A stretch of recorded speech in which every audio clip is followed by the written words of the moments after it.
أعوذ بالله من الشيطان الرجيم بسم الله الرحمن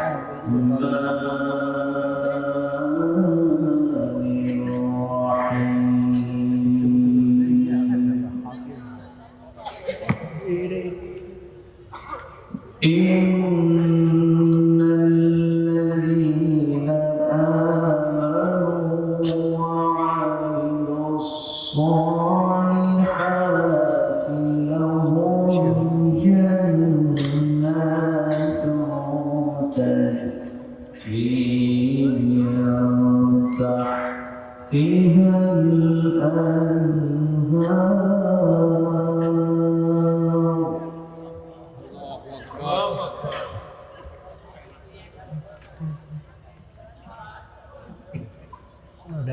ذلك الفوز الكبير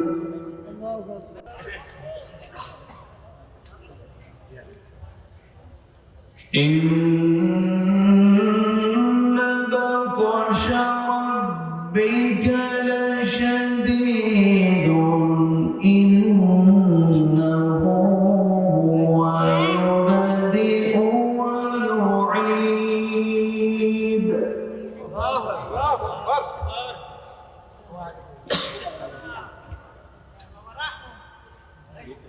وهو الغفور الودود ذو العرش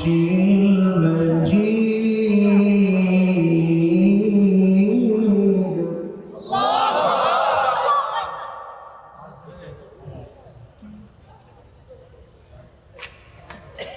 فعال لما يريد هل أتاك حديث الجنود فرعون وثمود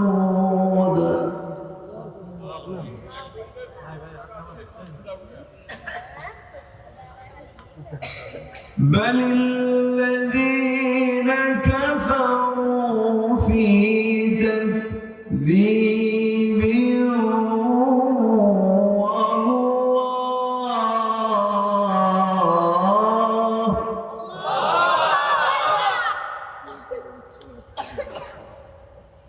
والله من ورائهم محيط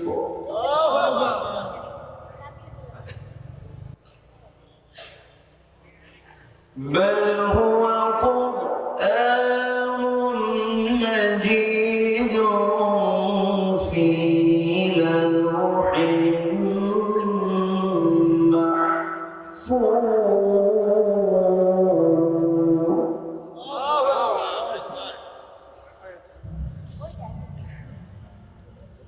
الله أكبر بسم الله الرحمن الرحيم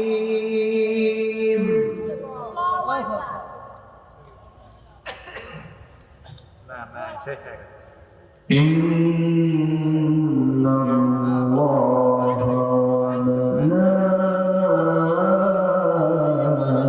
وملائكته يصلون على النبي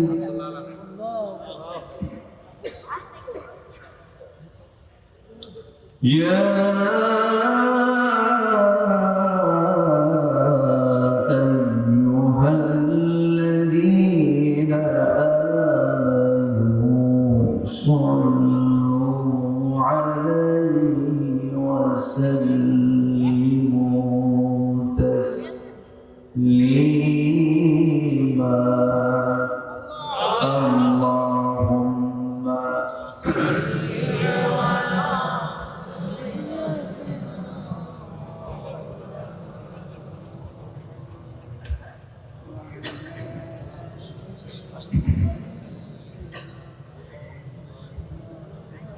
شعيب بلغ العلا بكماله كشف التجى بجماله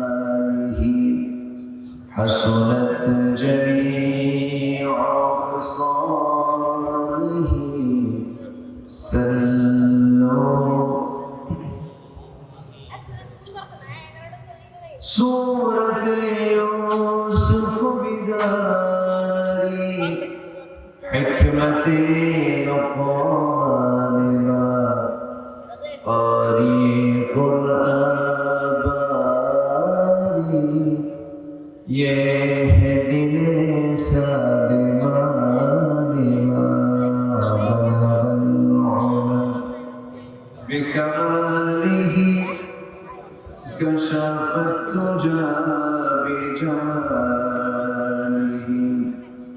حسنت جميع خصاله سلوا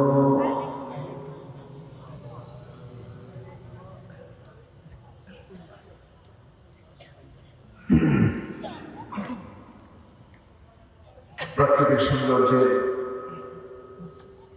অপরূপ লীলাভূমি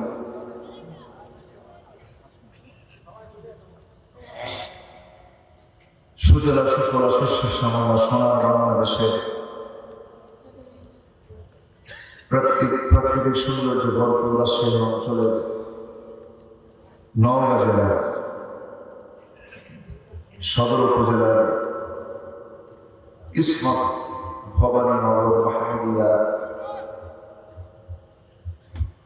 মাহমুদিয়া আক্তার মহিলা নুরানী হাফিজিয়া মাদ্রাসা মাহফিল ইন্তেজামি কমিটি কর্তৃক আয়োজিত গভর্নমেন্ট স্কুল মাঠে অনুষ্ঠিত 22তম তাফসীর মাহফিল 2025 মহত আয়োজনের সম্মানিত সুযোগ্য সভাপতি জনাব মাওলানা মেহেদী হাসান সাহেব, আজকের মাহফিলের বরেণ্য অতিথি করিম গ্রুপের সম্মানিত চেয়ারম্যান ইসলাম দরদি ব্যক্তিত্ব জনাব আলহাজ জাহাঙ্গীর মিয়া কথা বলেছেন আমার পূর্বে নন্দিত আমিন মুহতারাম মাওলানা মেহের আলী আনসারী হাফিজাহুল্লাহ। কথা বলেছেন আমার স্নেহধন্য মুহতারাম মাওলানা গোলাম রব্বানী। উপস্থিত হাজারাত উলামায়ে কেরাম, ফুদালায়ে ইজাম, সুশীল সমাজ, জাতির শ্রেষ্ঠ সন্তান, শিক্ষক মণ্ডলী, আজকের মাহফিলের প্রধান আকর্ষণ যাদেরকে নিয়ে আজকের এই সাজানো গোছানো বর্ণাঢ্য আয়োজন সময় উপস্থিত প্রাণপ্রিয় সম্মানিত দ্বীনি ভাইরা, আড়ালে বসে আছেন শ্রদ্ধেয়া সম্মানিত মা বোনেরা।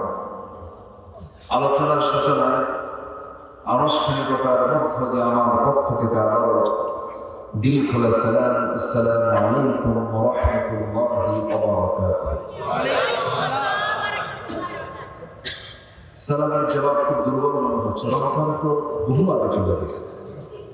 আসসালামু আলাইকুম ওয়া রাহমাতুল্লাহ।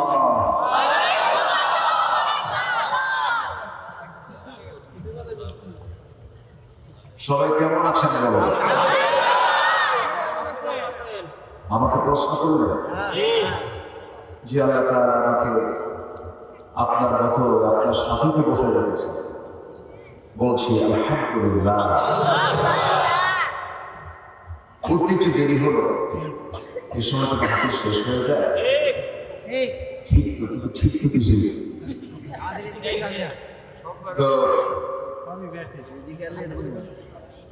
প্রত্যেকটা দেরি জন্য তো হলো, শেষ হতে যদি একটু দেরি হয় কষ্ট হবে কি? আমাকে সময় দেওয়া যাবে? এটা কি ফুল, তাজা ফুল না প্লাস্টিক? এই সব সমস্যা হচ্ছে, ঘুরতে সরে যায়। ফুলের যেমন কোনো ধান না, প্লাস্টিক মানুষের মন হয়ে গেছে প্লাস্টিকের। আমি দেখতে পাচ্ছি না, আমি দেখতে পাচ্ছি না, ঠিক আছে?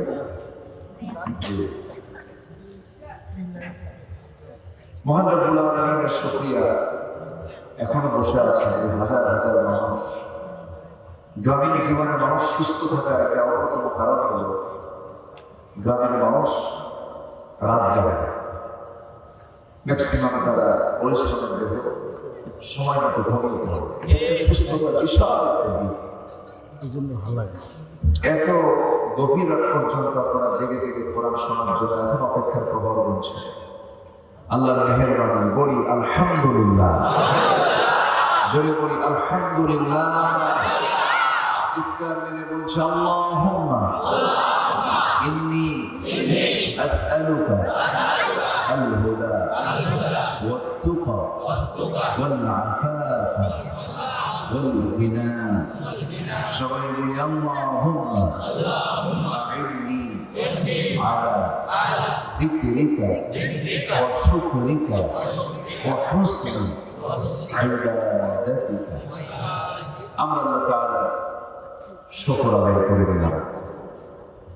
সম্মানিত হাজিরিন, আমার পূর্বের যে মেহমান ছিলেন অত্যন্ত চমকপ্রদ, অত্যন্ত মধুমিশ্রিত তথ্যবহুল তারা কথা বলেছেন। আমি শেষ ক্লাসে উঠেছি। ছোট্টবেলায় যখন মাদ্রাসায় পড়তে যেতাম, প্রথম ক্লাস খুব মজা পেতাম। শেষ ক্লাসে যখন ওস্তাদ আসতো ক্লাসে, মনে হতো ওস্তাদটা বের হবে, তো সবাইকে মাহফিলের যৌবন কাল পার করছে, আমি উঠছি ঘুরাতে। এখন দেখি আপনি যদি আমাকে সহযোগিতা করেন, আমি তো তখন কথা বলতে পারবো। যদি আপনি আমাকে ছেড়ে চলে যান, আমি কথা বলতে পারবো? আমাকে সময় দিচ্ছেন তো নাকি? জয় বলি ইনশাআল্লাহ। এমনকি গায়ে এসেছে যে গান কখনো পুরাতন হয় না, তার নাম হলো নওগাঁ।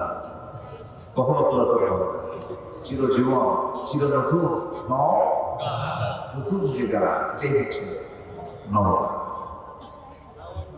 আবার সেখানে আবার আমার কাছে নওজোয়ান, কোনো বুড়া জোয়ান মানে কোনো কিছু নেই, ওগুলো নওজোয়ান মানে জোয়ানটা নয়।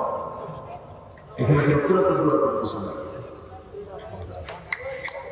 এখানে কথা চলছে, এটা মাঠ, এটা বাজার নয়, এটা মাহফিল। এখানে কোনো কথা বলা বিনা কারণে হালাল না হারাম বলার তো বলেন, কি ফতোয়া দিয়ে দিই। মাহফিলে কোরআন আলোচনায় আশপাশ থেকে যদি কোনো কথা প্রয়োজন আসে, সেটা হালাল হবে না হারাম হবে? ঠিক আছে, শোনো, চুপ থাকো। যে কি অনুরোধ না হুকুম? তার হুকুম চুপ থাকতে হবে, মনোযোগ সহকারে শুনতে হবে। আসলে আমরা আলোচনার দিকে যাচ্ছি। আমি আলোচনার সূচনা আমার অভ্যাস অনুযায়ী সূরাতুল বুরুজ থেকে। আমি খুব পরিচিত, এগুলো যারা নামাজ পড়েন তারা এই সূরাগুলো ইমামের পিছনে পড়লে পরে শুনতে পারে। সূরাতুল বুরুজ থেকে আমি শেষ দিকের কয়েকটা আয়াতে কারিমা তেলাওয়াত করেছি। আয়াতগুলোকে সামনে রেখে কিছু কথা বলতে চাচ্ছি। ওয়া তাওফীকি ইল্লা বিল্লাহ আলাইহি তাওয়াক্কালতু ওয়া ইলাইহি মুনীব। আমার মাইকের আওয়াজ, আমার আওয়াজ, আমার কথা সবাইকে শুনতে পাচ্ছেন? সবার কানে আওয়াজটা যাচ্ছে? বলি আলহামদুলিল্লাহ।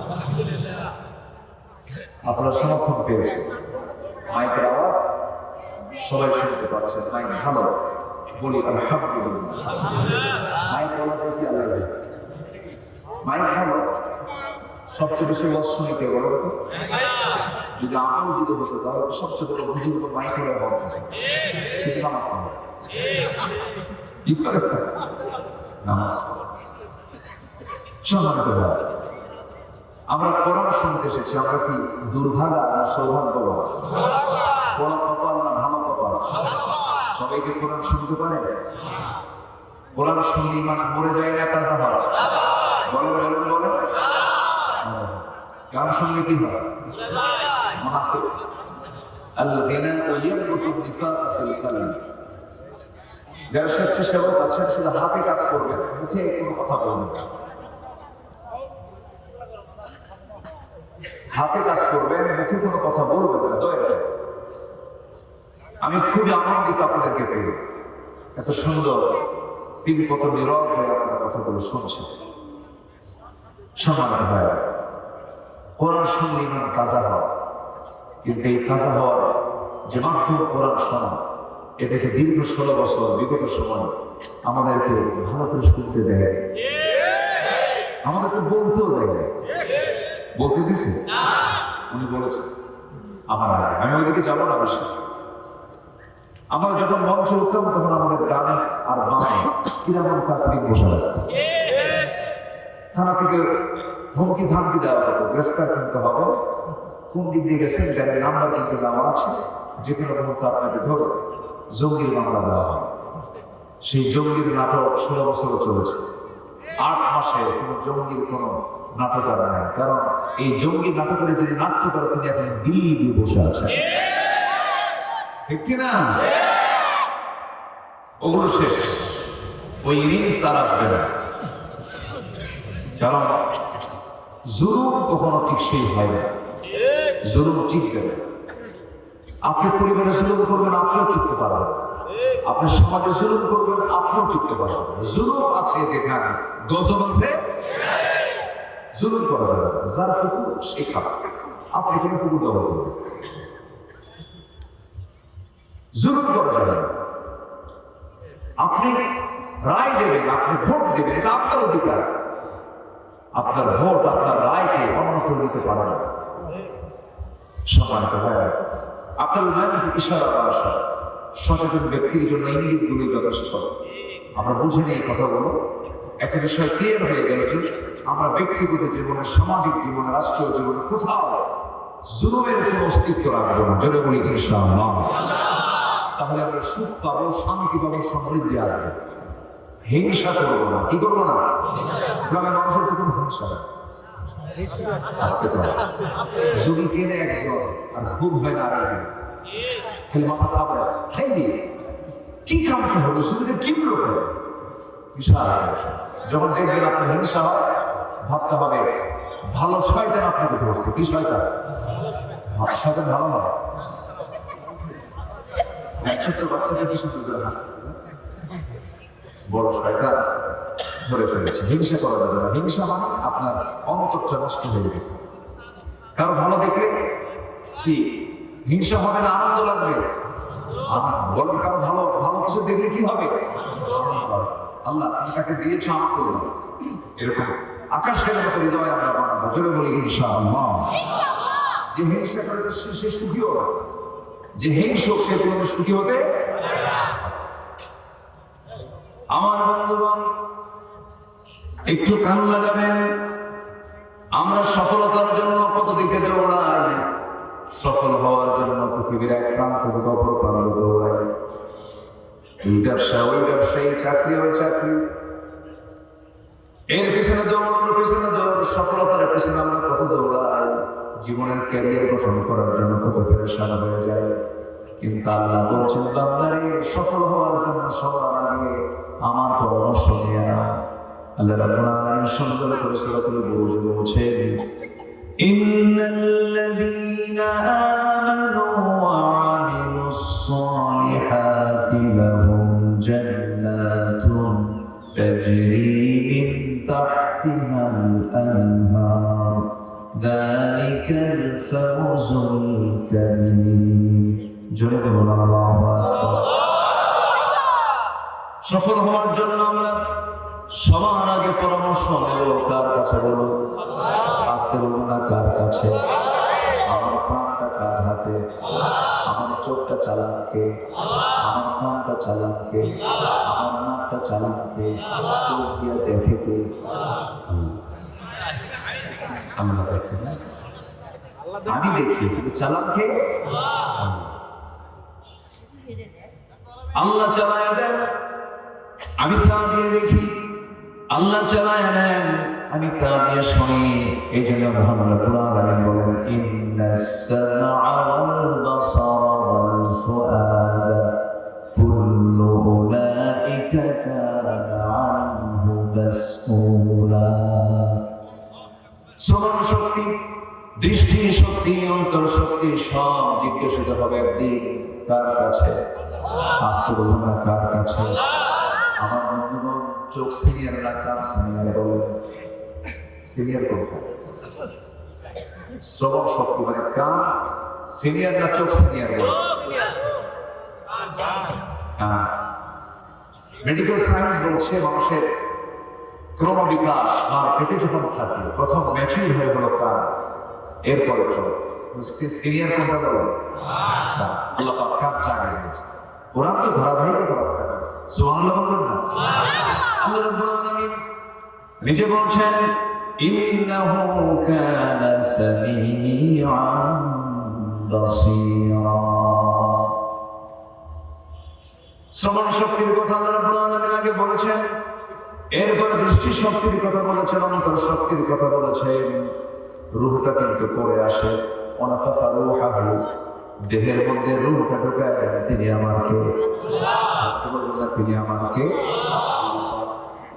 সেই মহান রব্বুল আলামিন বলছেন, বান্দা সব কিছুর ব্যাপারে আমি তোমাকে প্রশ্ন করব। চোখ দিয়ে কি দেখেছ? কান দিয়ে কি শুনেছ? অন্তর দিয়ে কি চিন্তা করেছ? দুই পা দিয়ে কোথায় গিয়েছ? দুই হাত দিয়ে কাকে থাপ্পড় মেরেছ? কোন থানায় তুমি ভালোবাসার নামে মামলা দিয়েছ? ছোট্ট মামলায় তাকে আক্রান্ত করে কোনো দোষ নাই, তাকে বছরের পরে বছর জেলখানায় রেখেছ। তুমি বিচারপতির চেয়ারে বসে নিরপরাধ একজন মানুষকে ধরে নিয়ে জীবনে তাকে 10 বছর 12 বছর মামলা দিয়া তাকে জেলখানে আটকে রেখেছ। মার হক আদায় করতে পারে নাই, বইয়ের হক আদায় করতে পারে নাই, সন্তান হক আদায় করতে পারে নাই। এই যে হকগুলো নষ্ট করেছ, অবশ্যই তোমাকে জবাব দিতে হবে কার আদালতে? আল্লাহ বলছেন اليوم نختم على أفواههم وتكلمنا أيديهم وتشهد أرجلهم بما كانوا يكسبون جل الله أكبر। আজকের দিনে তোমাদের আমি মুখকে মোহর মেরে দেব, মুখ দিয়ে কোনো কথা বলতে পারবে না, জিহ্বা বন্ধ করে দেব। সাক্ষ্য দেবে তোমাদের হাত, সাক্ষ্য দেবে তোমাদের পা, অঙ্গ প্রত্যঙ্গগুলোকে আমার নিয়ন্ত্রণ করতে হবে। যদিও আল্লাহ পাক আমাকে এগুলো দিয়েছে, কিন্তু হাত দিয়ে আমি কাজ করি, পা দিয়ে আমি কাজ করি, চোখ দিয়ে আমি দেখি, কান দিয়ে আমি শুনি। সেই জন্য সব শাসন করার আগে নিজের দেহকে আগে শাসন করতে হবে। মাথা থেকে পা পর্যন্ত, মাথা থেকে পা পর্যন্তই 3.5 হাত বডি নামক এই রাষ্ট্রকে যদি আমি নিজে এদিকে ভালো করতে পারি, আমি ভালো হলে পরিবার ভালো হয়ে যাবে, পরিবার ভালো হলে সমাজ ভালো হয়ে যাবে, সমাজ ভালো হলে রাষ্ট্র ভালো হয়ে যাবে। এই জন্য আল্লাহ রাব্বুল আলামিন সুন্দর করে বলছেন, ও আনফুসাকুম ওয়া আহলিকুম নার, নিজে বাঁচো এবং তোমার পরিবারকে জাহান্নাম থেকে বাঁচাও। এই জন্য নিজের বাঁচার দরকার আছে না নাই? বলো, আসতে বলবেন না, আছে না নাই? মরে যাবো, কেউ কি আমার আপন নাকি? আসতে পারে, কেউ কি আমার আপন নাকি?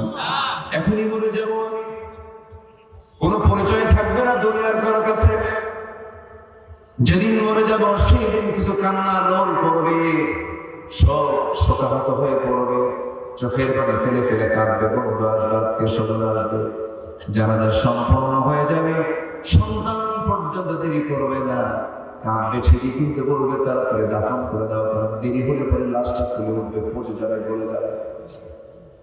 দিয়ে আসবে ওই কবরের মাটিতে পোকামাকড়ের খাবার হিসাবে দাও, কারণ খাবার হিসাবে আমার দেহটাকে কবরে রেখে আসবে। 24 ঘন্টা যাবে না, মাথার চুলগুলো খুশে খুশে পড়বে। 3 দিন যাবে না, চামড়াগুলো গলে গলে পোকার পেটে চলে যাবে। 3 দিন চলে যাবে, 7 দিন চলে যাবে, পেটের নাড়ি ভরে সব চোখ মুখ কান্না বের হওয়া শুরু হয়ে যাবে। কিম্ভূত কিমাকার চেহারা হয়ে যাবে, কোন অস্তিত্ব থাকবে না। আমার চেহারার সৌন্দর্য সব মাটি খেয়ে শেষ করে ফেলবে। 3টা মাস চলে যাবে, দেখা যাবে যদি কবরটা যদি খনন করে দেখা হয়, কয়েকটা হাত ছাড়া কোন অস্তিত্ব আমার নাই রে। আল্লাহ বলছেন, বান্দারা আমাকে কেমন করে বলে থাকো তুমি, আমাকে ভুলে যেও না। সবাই ভুলবে কিন্তু আমি না, তোমাকে কখনো ভুলবো না। আমার বন্ধুগণ, যদিও আমরা এই আয়াতটা সবার মুখস্থ আছে, আমার দেশে প্রচলিত দোয়া মনে করি, কিন্তু দোয়াটা না, এটা হলো আল্লাহর কালামের আয়াত, অত্যন্ত তাৎপর্যপূর্ণ আয়াত। যারা তারা ঠোঁট মিলিয়ে বলুন, মিনহা খালাকনাকুম ওয়া ফিহা নুঈদুকুম ওয়া মিনহা নুখরিজুকুম তারাতান উখরা। সবাই বলুন, মিনহা খালাকনাকুম ওয়া ফিহা নুঈদুকুম ওয়া মিনহা নুখরিজুকুম তারাতান উখরা। আমি তোমাকে মাটি থেকে সৃষ্টি করেছি, আবার তোমাকে এই মাটিতেই যেতে হবে, আবার তোমাকে সেখান থেকে তোমাকে উচ্চিত করবো, আমি তোমাকে আবার সেখান থেকে তুলে নেব, বিচার করবো পাইতে পা, চুল পরিমাণ বিচার আমি কম বেশি করবো না। ফামান ইয়ামাল মিসকাল যাররাতিন খায়রান ইয়ারাহু ওয়া মান ইয়ামাল মিসকাল যাররাতিন শাররান ইয়ারাহু। যাররা শব্দের তাফসীর আসছে, যাররা বলা হয় এমন ছোট জিনিসকে যাররা বলা হয় যা খালি চোখে দেখা যায় না, এমন কোন ক্ষুদ্র আমল নেই যা সেদিন সে দেখতে পাবে না। ভালো হোক আর মন্দ হোক, সব বান্দার সামনে প্রেজেন্ট করবেন তিনি আমার কে। জোরে বলেন, তিনি আমার কে। বিচার করবেন আমার আল্লাহ তাআলা। সেই দিন বিচারক তিনি, যেই বিচারকের পরিচয় দিতে আমরা প্রত্যেক নামাজের ভিতরে 3 নম্বর আয়াতে বলে ফেলি, যারা পারেন সুন্দর ঠোঁট মিলিয়ে বলুন, মালিকি ইয়াউমিদ্দিন ইয়্যাকা না'বুদু ওয়া ইয়্যাকা নাস্তাঈন। জোরে বলুন আল্লাহু আকবার। বিচার দিবসের মালিককে বলেন, সবচেয়ে বড় বিচারককে। এই দিন আল্লাহ বলছেন, ও দুনিয়ার মানুষ, 7 শ্রেণী কামে 8 শ্রেণীর জায়গা দেবে। এর মধ্যে 1 নম্বর শ্রেণী হলো যে সঠিক বিচার করে। সুবহানাল্লাহ। যিনি বিচারকের দাম দুনিয়াতেও বেশি, আখিরাতেও বেশি। এই দেশের সবচেয়ে বড় সম্মানজনক পদ কোনটা বলেন? প্রধান বিচারপতি।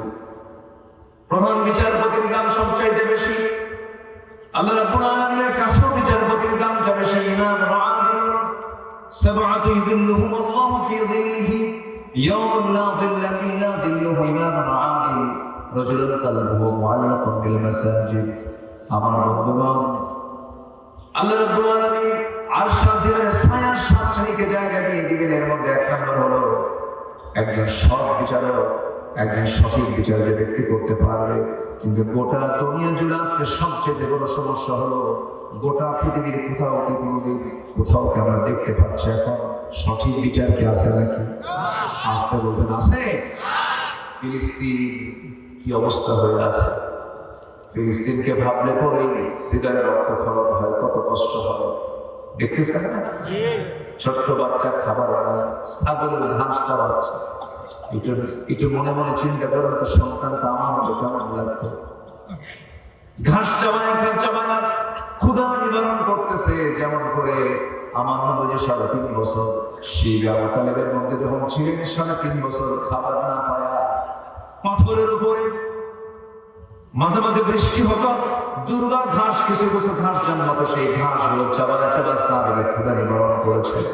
সেদিন ছোট্ট একটা বাচ্চার ভিডিও ফুটেজ দেখে আমার চোখের পানি আটকাতে ফেলে। ছোট্ট বাচ্চাটা চাবাচ্ছে ঘাস, বাপ নাই মা। আধুনিক দুনিয়ার সমরাস্ত্র ব্যবহার করে মধ্যপ্রাচ্যের কসাই ইসরায়েল বেনিয়ামিন নেতানিয়াহু মুহূর্তে 20 সেকেন্ড পর মিসাইল গুলো মারতেছে। মিসাইল গুলো পরে বিল্ডিং গুলো বম্বিং করে উড়ায় দেয়। বিল্ডিং বম্বিং হওয়ার আগে ওই বম্বিং এর সাথে মানুষের লাশ আকাশের দিকে উঠতে থাকে। এই যে নির্মমতা, এই যে বর্বরতা, এই যে পাশবিকতা, এটার মূল কারণ হলো গোটা দুনিয়াতে আজকে মানবতা কাজ করছে না, পাশবিকতা কাজ করছে। বলে পাশবিকতা কাজ করছে, দানবতা কাজ করছে, মানবতা নাই। এই যে মানবতা ধ্বংস হয়ে যাচ্ছে, এর মূল কারণ অন্য কিছু না। এর মূল কারণ হলো দুনিয়ার সভ্যতায় মানুষ, দুনিয়ার চেতনায় মানুষ বেশি ব্যস্ত হয়ে পড়েছে। প্রতিবাদী চেতনা, জাতীয়তাবাদী চেতনা, সেকুলার চেতনা। দুনিয়ার চেতনা দিয়ে মানুষ কখনো ভালো হবে না। একমাত্র ভালো হবে মানুষ আল্লাহর দেওয়া কোরআন আর ইসলাম দিয়া। আস্তে কোন কোন জন্য বলুন, ঠিক কিনা? কোরআন শান্তি দিতে পারে। কোথাও লেগেছে আগুন, আগুন যদি নিভাতে চান কি লাগবে বলেন? বলেন পানি ছাড়া কি কোনো সমাধান আছে নাকি? পানি ছাড়া কোনো একমাত্র সমাধান হলো পানি। আগুন, আগুন লেগেছে, পানি লাগবে। বাড়িওয়ালা বলে আমার বাড়িতে আগুন লেগেছে, যার কাছে যা কিছু আছে তা নিয়ে আমারে বাঁচাও। পাশে দিয়ে যাচ্ছিল একজন মা, একজন ড্রাম ভর্তি ডিজেল নিয়ে, যখন বলছে যার কাছে যা কিছু আছে তা নিয়ে আমারে বাঁচাও, বিসমিল্লাহ বলে এক ড্রাম ডিজেল দিয়েছে ফেলে। আগুন কি কমবে না বাড়বে? বিসমিল্লাহ করেছে, কিন্তু বিসমিল্লাহ জায়গায় বলতে হবে, জায়গায় বলতে হবে, জায়গায় বলতে হবে। আগুন গেছে বেড়ে। আরেকজন যাচ্ছিল ভ্যান ভর্তি লাকড়ি আর খড়ি নিয়ে, যখন বলেছে যার কাছে যা কিছু আছে তা নিয়ে আমারে বাঁচা, বিসমিল্লাহ বলে গোটা ভ্যান ভর্তি লাকড়ি দিছে ফেলে। আগুন তো কমবে না। আগুন কমানোর জন্য যেমন পেট্রোল ডিজেল লাগতেন, যেমন উপযুক্ত নয়, আজকের সমাজের আগুন যে দাও দাও করে জ্বলছে সমাজ জুড়ে, রাষ্ট্র জুড়ে, দুনিয়া জুড়ে, যে অশান্তি দাও দাও করে জ্বলছে দেশে দেশে। শুধু ক্ষমতার লড়াই, ক্ষমতার প্রদর্শনী, পাওয়ারের ডিসপ্লে, ডিসপ্লে অফ পাওয়ার। আমার 2000 পারমাণবিক, আমার 100, আমার 500, আমার 400, এই যে ক্ষমতার মিসইউজ করতে গিয়ে যা কিছু হচ্ছে, আল্লাহ রাব্বুল আলামিন বলছেন বান্দারে শান্তি পাওয়ার জন্য দুনিয়ার কোনো ক্ষমতাকে তোমার বিশ্বাস করা যাবে না। একমাত্র ক্ষমতা বিশ্বাস করতে হবে একমাত্র কার? আস্তে বলবেন না কার? আল্লাহি জামিআ, আন্নাল কুওয়াতা লিল্লাহি, সকল ক্ষমতার উৎস কে? আরো জোরে, আরো জোরে, আরো জোরে। 16 বছর যারা ছিল ক্ষমতায় ভাবছিল আসি কিয়ামত পর্যন্ত থাকবে। মাঝে মাঝে হুমকি দিতে 2041 ভিশন 2021, 25-24 শেষ। ফেরাউন ছিল 16 বছর পৃথিবীতে বেঁচে, এরা ছিল 16 বছর। সংখ্যার যে মিল হলো কেমনে বুঝলাম? নমরুদ, ফেরাউন, সাদ্দাত, এদের সব চরিত্র এদের মধ্যে ছিল। আসতে হবে না, জনগণ ঠিক কিনা? এক একটা স্বভাব সবগুলো এদের মধ্যে লালন করেছিল। আমি কি কথা বলবো? কষ্ট পাচ্ছেন নাকি আপনারা? অবশ্যই কারা সমস্যা, চাপ চাপ, বিভিন্ন চাপ, এটা মুশকিল। কত সময় চলে যায় এদিক সেদিক। আজকে মানে কিছু সময় দেবো করানোর জন্য। লস হবে? আজকে কোনো লস হবে? আড্ডা মাত্র 3 ঘন্টা চলে যায়, টিভি পড়া, এরকম হয় না? এরকম হয় না? গত 2 বছর আগে বিশ্বকাপ খেলা হচ্ছে ফুটবল। আমি চট্টগ্রাম থেকে আসতেছি, বারাইয়ার হাট পার হাতে দিয়ে মীরের সরে পার হচ্ছে।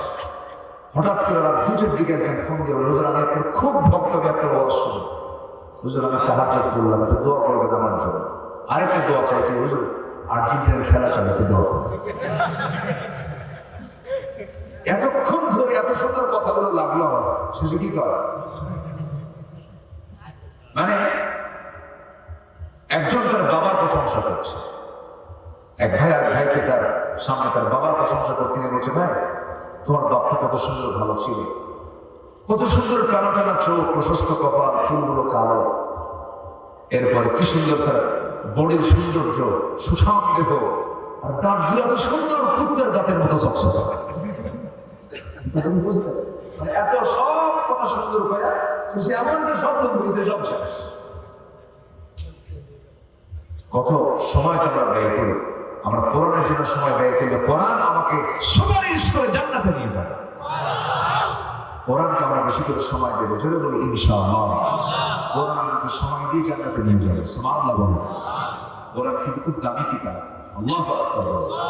যখন খারাপ লাগবে তেলাওয়াত করবে, যখন খারাপ লাগবে তেলাওয়াত শুনবেন, যখন খারাপ লাগবে প্রচন্ড রাগ উঠে গেছে, আপনার মনে শান্তি সেজদায় পড়ে ঘন্টার পর ঘন্টা থাকবেন, দেখবেন এর চাইতে প্রশান্তি পৃথিবীতে আর কোথাও নেই। সেজদা দিবেন, স্ট্রোক করবে না, সেজদা দিবেন, ব্রেন স্ট্রোক হবে না, তারপরে কি বলে হার্ট স্ট্রোক হবে না, ব্রেন স্ট্রোক হবে না, সেজদায় পড়তে হবে, দেখবেন মন প্রশান্ত হয়ে গেছে, দিল ঠান্ডা হয়ে গেছে। প্রশান্তি আনন্দ তৃপ্তি দেয় একমাত্র ইবাদতে। কিসে বলেন তো? ইবাদতে, সিজদা। আমরা সিজদা করে কাঁদবো, জোরে বলি ইনশাআল্লাহ। তাহাজ্জুদ রেগুলার করবো, ফজর নামাজ না পড়লেও চলবে। কাজা করা যাবে? মানে মাথায় টুপি, পরনে লুঙ্গি নেই, তা তো হবে না। আমার দেশে আবার এগুলো নিয়ে খুব ব্যস্ত। সবে কদর আর সবে বড় আসলে যাবে, ওই বাপরে বাপ, সিজনাল মুসল্লি হাজির হয়ে যায়। ওদের নামাজ, ওদের সিজদার চোখের পানি দেখে মনে হয় কেবল আকাশ থেকে জিবরাইল নামছে। আছে না নাই? এরকম হওয়া যাবে না। আমরা ইবাদত করবো একদিন না সব দিন, এক রাত না সব রাত। নামাজ হবে 7 দিন, একদিন না 7 দিন, প্রতিদিন। কয় ওয়াক্ত নামাজ? আমরা সফল হয়ে যাবো, জোরে বলি ইনশাআল্লাহ। এটি কারণ আমরা সফল হতে চাই কি? সফল হওয়ার জন্য আমরা সব কোরআনের আলোকে সফলতার কিছু শর্তাবলী আমি আজকে বলতে চাচ্ছি। 10টা শর্তাবলী নিয়ে আমি কথা বলবো। কয়টা বলেন তো? 10টা শর্তাবলী আমি দেবো কোরআন থেকে। আমি আমার বাবা, আমার দাদার কোনো কথা বলতে আসি। আমার দেশে তো বাপ নিয়ে বহু কিছু হয়েছে। আমার বাপই দেশ স্বাধীন করেছে। ছিল হলো, দেশটা ছিল যেন ওদের কাছে পৈতৃক সম্পত্তি মতো। মুক্তিযুদ্ধ ছিল ওদের ব্যবসা। ওরা ব্যবসা মনে করেছিল। সোনার ছেলেরা, মেধাবী ছেলেরা, অক্সফোর্ড অফ ইস্ট, প্রাচ্যের অক্সফোর্ড নামে খ্যাত ভাবি ছেলে পেলেগুলো তারা আন্দোলন করে বললো, ছাত্র বৈষম্যের বিরুদ্ধে আন্দোলন এসেছে। সেরা বললো আমাদের সন্তান মেধার যাচাই হোক, কোটাকে বাতিল করো। জবাব দিতে নিয়ে উনি বলে ফেললেন যে রাজাকারের নাতিপুতিরা চাকরি পাবে। 54 বছর পরে এসে যদি এই সমস্ত কথাগুলো আমাদের শুনতে হয়, এদেশের মানুষ আর বোকা না। আসতে পারেন কেমন? বোকা বানিয়ে রাখতে চেয়েছিল। বোকা মানুষ নাই, মানুষ সচেতন, সবকিছু বোঝে। এটা 2025-এর বাংলাদেশ। 2025, এটা মাথায় রাখতে হবে। এরপরে কথা বলতে হবে। সম্মানিত ভাইরা, সব দেখে শেষ করেছি, সব আইন দেখে শেষ করেছি। আমরা একটা বারের জন্য আমরা আপনাদের দেশ দেখতে চাই, কোরআন দেশ। আসতে পারেন কেন? কোরআন কি কোনো দলের, নির্দিষ্ট কোনো দলের? কোরআনটা কার? যে মুসলমান তার। আমরা সবাই কি?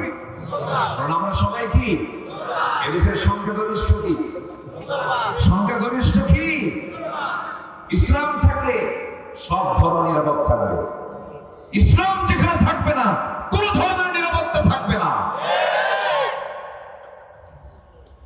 ইন্ডিয়াতে অফ স্টেট মসজিদ, মাদ্রাসা, মন্দিরে যে দানগুলো করা হয় এটাকে অফ স্টেট বলা হয়। ওরা মন্দিরে অফ স্টেটকে ঠিক রেখে ইন্ডিয়াতে নতুন করে তারা আইন পাশ করেছে। মুসলিম যে অফ স্টেট গুলোকে বাজেয়াপ্ত করে সমস্ত সম্পত্তিগুলো তারা দখল করার চেষ্টা করছে। ইসলাম সেখানে হুমকির সম্মুখীন, মুসলিম সেখানে হুমকির সম্মুখীন। ভারতের কাছ থেকে মুসলমানদের সাম্প্রদায়িক সম্পদের শিক্ষা নেওয়ার কিচ্ছু নাই, আমাদের থেকে শিক্ষা নিতে হবে তাদের। এই নরকতে হিন্দু ভাইরা আছে না নাই? আছে না নাই? আমরা তাদেরকে জামাই আদরের মতো করে রাখি, আমরা তাদেরকে কোলে পিছিয়ে করে আদর করি, তাদের মন্দির আমরা পাহারা দিই। আমরা কি ভুল বলছি? আমি কি ভুল বলছি? ইসলামের কারণে আমরা তাদেরকে মহব্বতটা করি, বলি আলহামদুলিল্লাহ, জেনে বলি আলহামদুলিল্লাহ।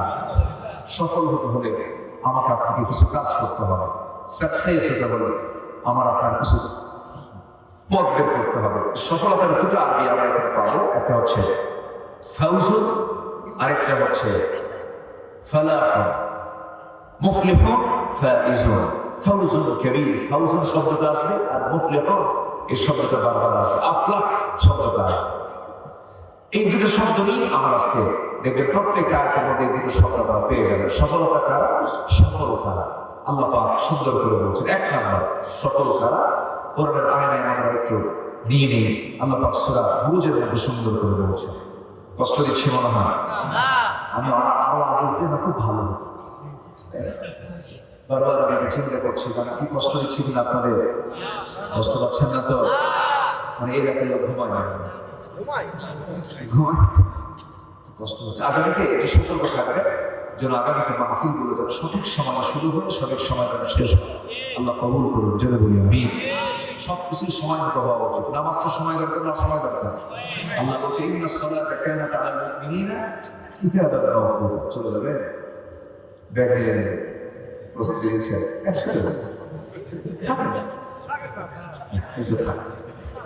চলে গেলে তখন দেখে হুজুর গেল মানুষ কিন্তু অনুকরণ করি অনুসরণ করি একজনকে দেখে আরেকজন এটাকে ফলো করে একটু আমার দিকে থাকে মানে 12টার পর ওয়াজ করা মানে কি জানেন পাবলিশের ঘর সংসার আমি একে প্রায় এই কথাটা করি এখন কি করবেন একটু আসেন মনোযোগ বেশি আমার তো ভোগ চলে আসে মানুষ তো ভক্ত চলে আসে সফল হওয়ার জন্য 1 নম্বর কাজ হচ্ছে ঈমান আনতে হবে কি আনতে হবে বলুন তো এখন হয়তো বলবো যে এত কমন কথা বললেন ঈমান তো আমার আছে আমার বাপের নাম আমার সবাই তো আমরা ইসলাম বলা আমার বাপ আমার দাদার নাম আমিনুল ইসলাম আমার বাপের নাম শরীফুল ইসলাম আমি শহীদুল ইসলাম সত্যি ইসলাম ঈমানকে শক্ত করতে হবে বংশগত ইসলাম দিয়ে কাম হবে না কর্মগত ইসলাম থাকতে হবে বংশের পরিচয় দিয়ে জান্নাত পাওয়া যাবে না বাবা ছেলেকে জান্নাতে নিয়ে যেতে পারবে না